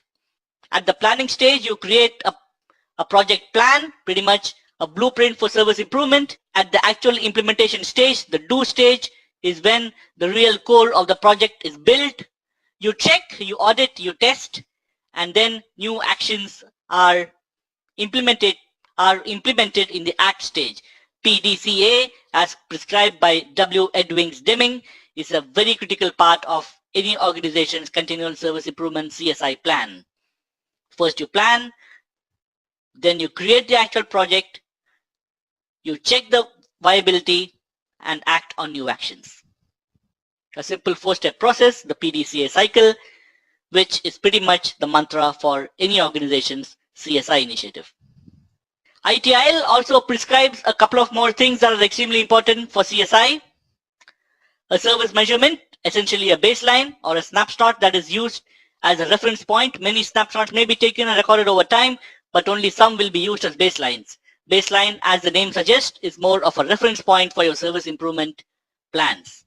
For example, an ITSM baseline can be used as a starting point to measure the effect of a service improvement plan, and a configuration management baseline can be used to enable IT infrastructure to be restored to a known configuration if a change or release fails. The takeaway from here is pretty simple. Service measurement should have an effective baseline for you on which the entire CSI initiative of your business is centered around. Talking of metrics, which is pretty much the final point in continual service improvement, there are 3 types of metrics. Before that, let's understand what a metric means. The dictionary meaning of it is obviously something that is measured and reported to help manage a process, IT service, or an activity. It is a measurable chunk of any activity or any initiative that you have taken up. Metrics in the context of ITIL can be subdivided into 3: technology metrics, process metrics, or service metrics. Technology metrics, as the name suggests, is associated with component and application-based metrics such as availability, performance, and others, while process metrics are captured in the form of CSFs, KPIs, or specific activity metrics for a service management process. Obviously, as we have understood before, ITIL is extremely process-oriented, and when one has to choose between people and processes, it is okay if the people break, but the processes shouldn't. Every process is extremely integral to a service improvement plan of an organization, of your business, and it is extremely important that you have the right processes in place, you have the right KPIs and activity metrics have been tracked to ensure that you are able to determine the overall health of a process at any given point of time, and obviously this will have a bearing on the vision and mission of your business. Service metrics, on the other hand, as the name suggests, is the result of an end-to-end service, and component metrics are used to compute service metrics. Service metrics is nothing but an overall 360-degree view of how your service portfolio is doing at any given point of time. It also makes sure that your technology metrics and process metrics have been captured effectively, and service metrics is more of a larger picture of where your business stands and how it's in sync with your long-term business objectives, your mission and vision. The last and final point of continual service improvement is service reporting as prescribed by ITIL. A very important role of a continual service improvement manager who is responsible for managing improvements to IT service management processes and IT services. Everything that we have discussed about CSI so far, there has to be one personnel within your organization who should be responsible for service improvement, and that would be the continual service improvement manager. The CSI manager will continually measure the performance of the service provider and design improvements to process, services, and infrastructure in order to increase efficiency, effectiveness, and cost effectiveness. In the context of continual service improvement manager, it is also important to note that this is a role that has to be closely linked to business leaders, should be constantly in touch with business leader to ensure that there is an alignment to the organizational goals, long-term vision, current mission, and future plans of your business. With that, we come to the end of the EduReka ITIL Foundation course.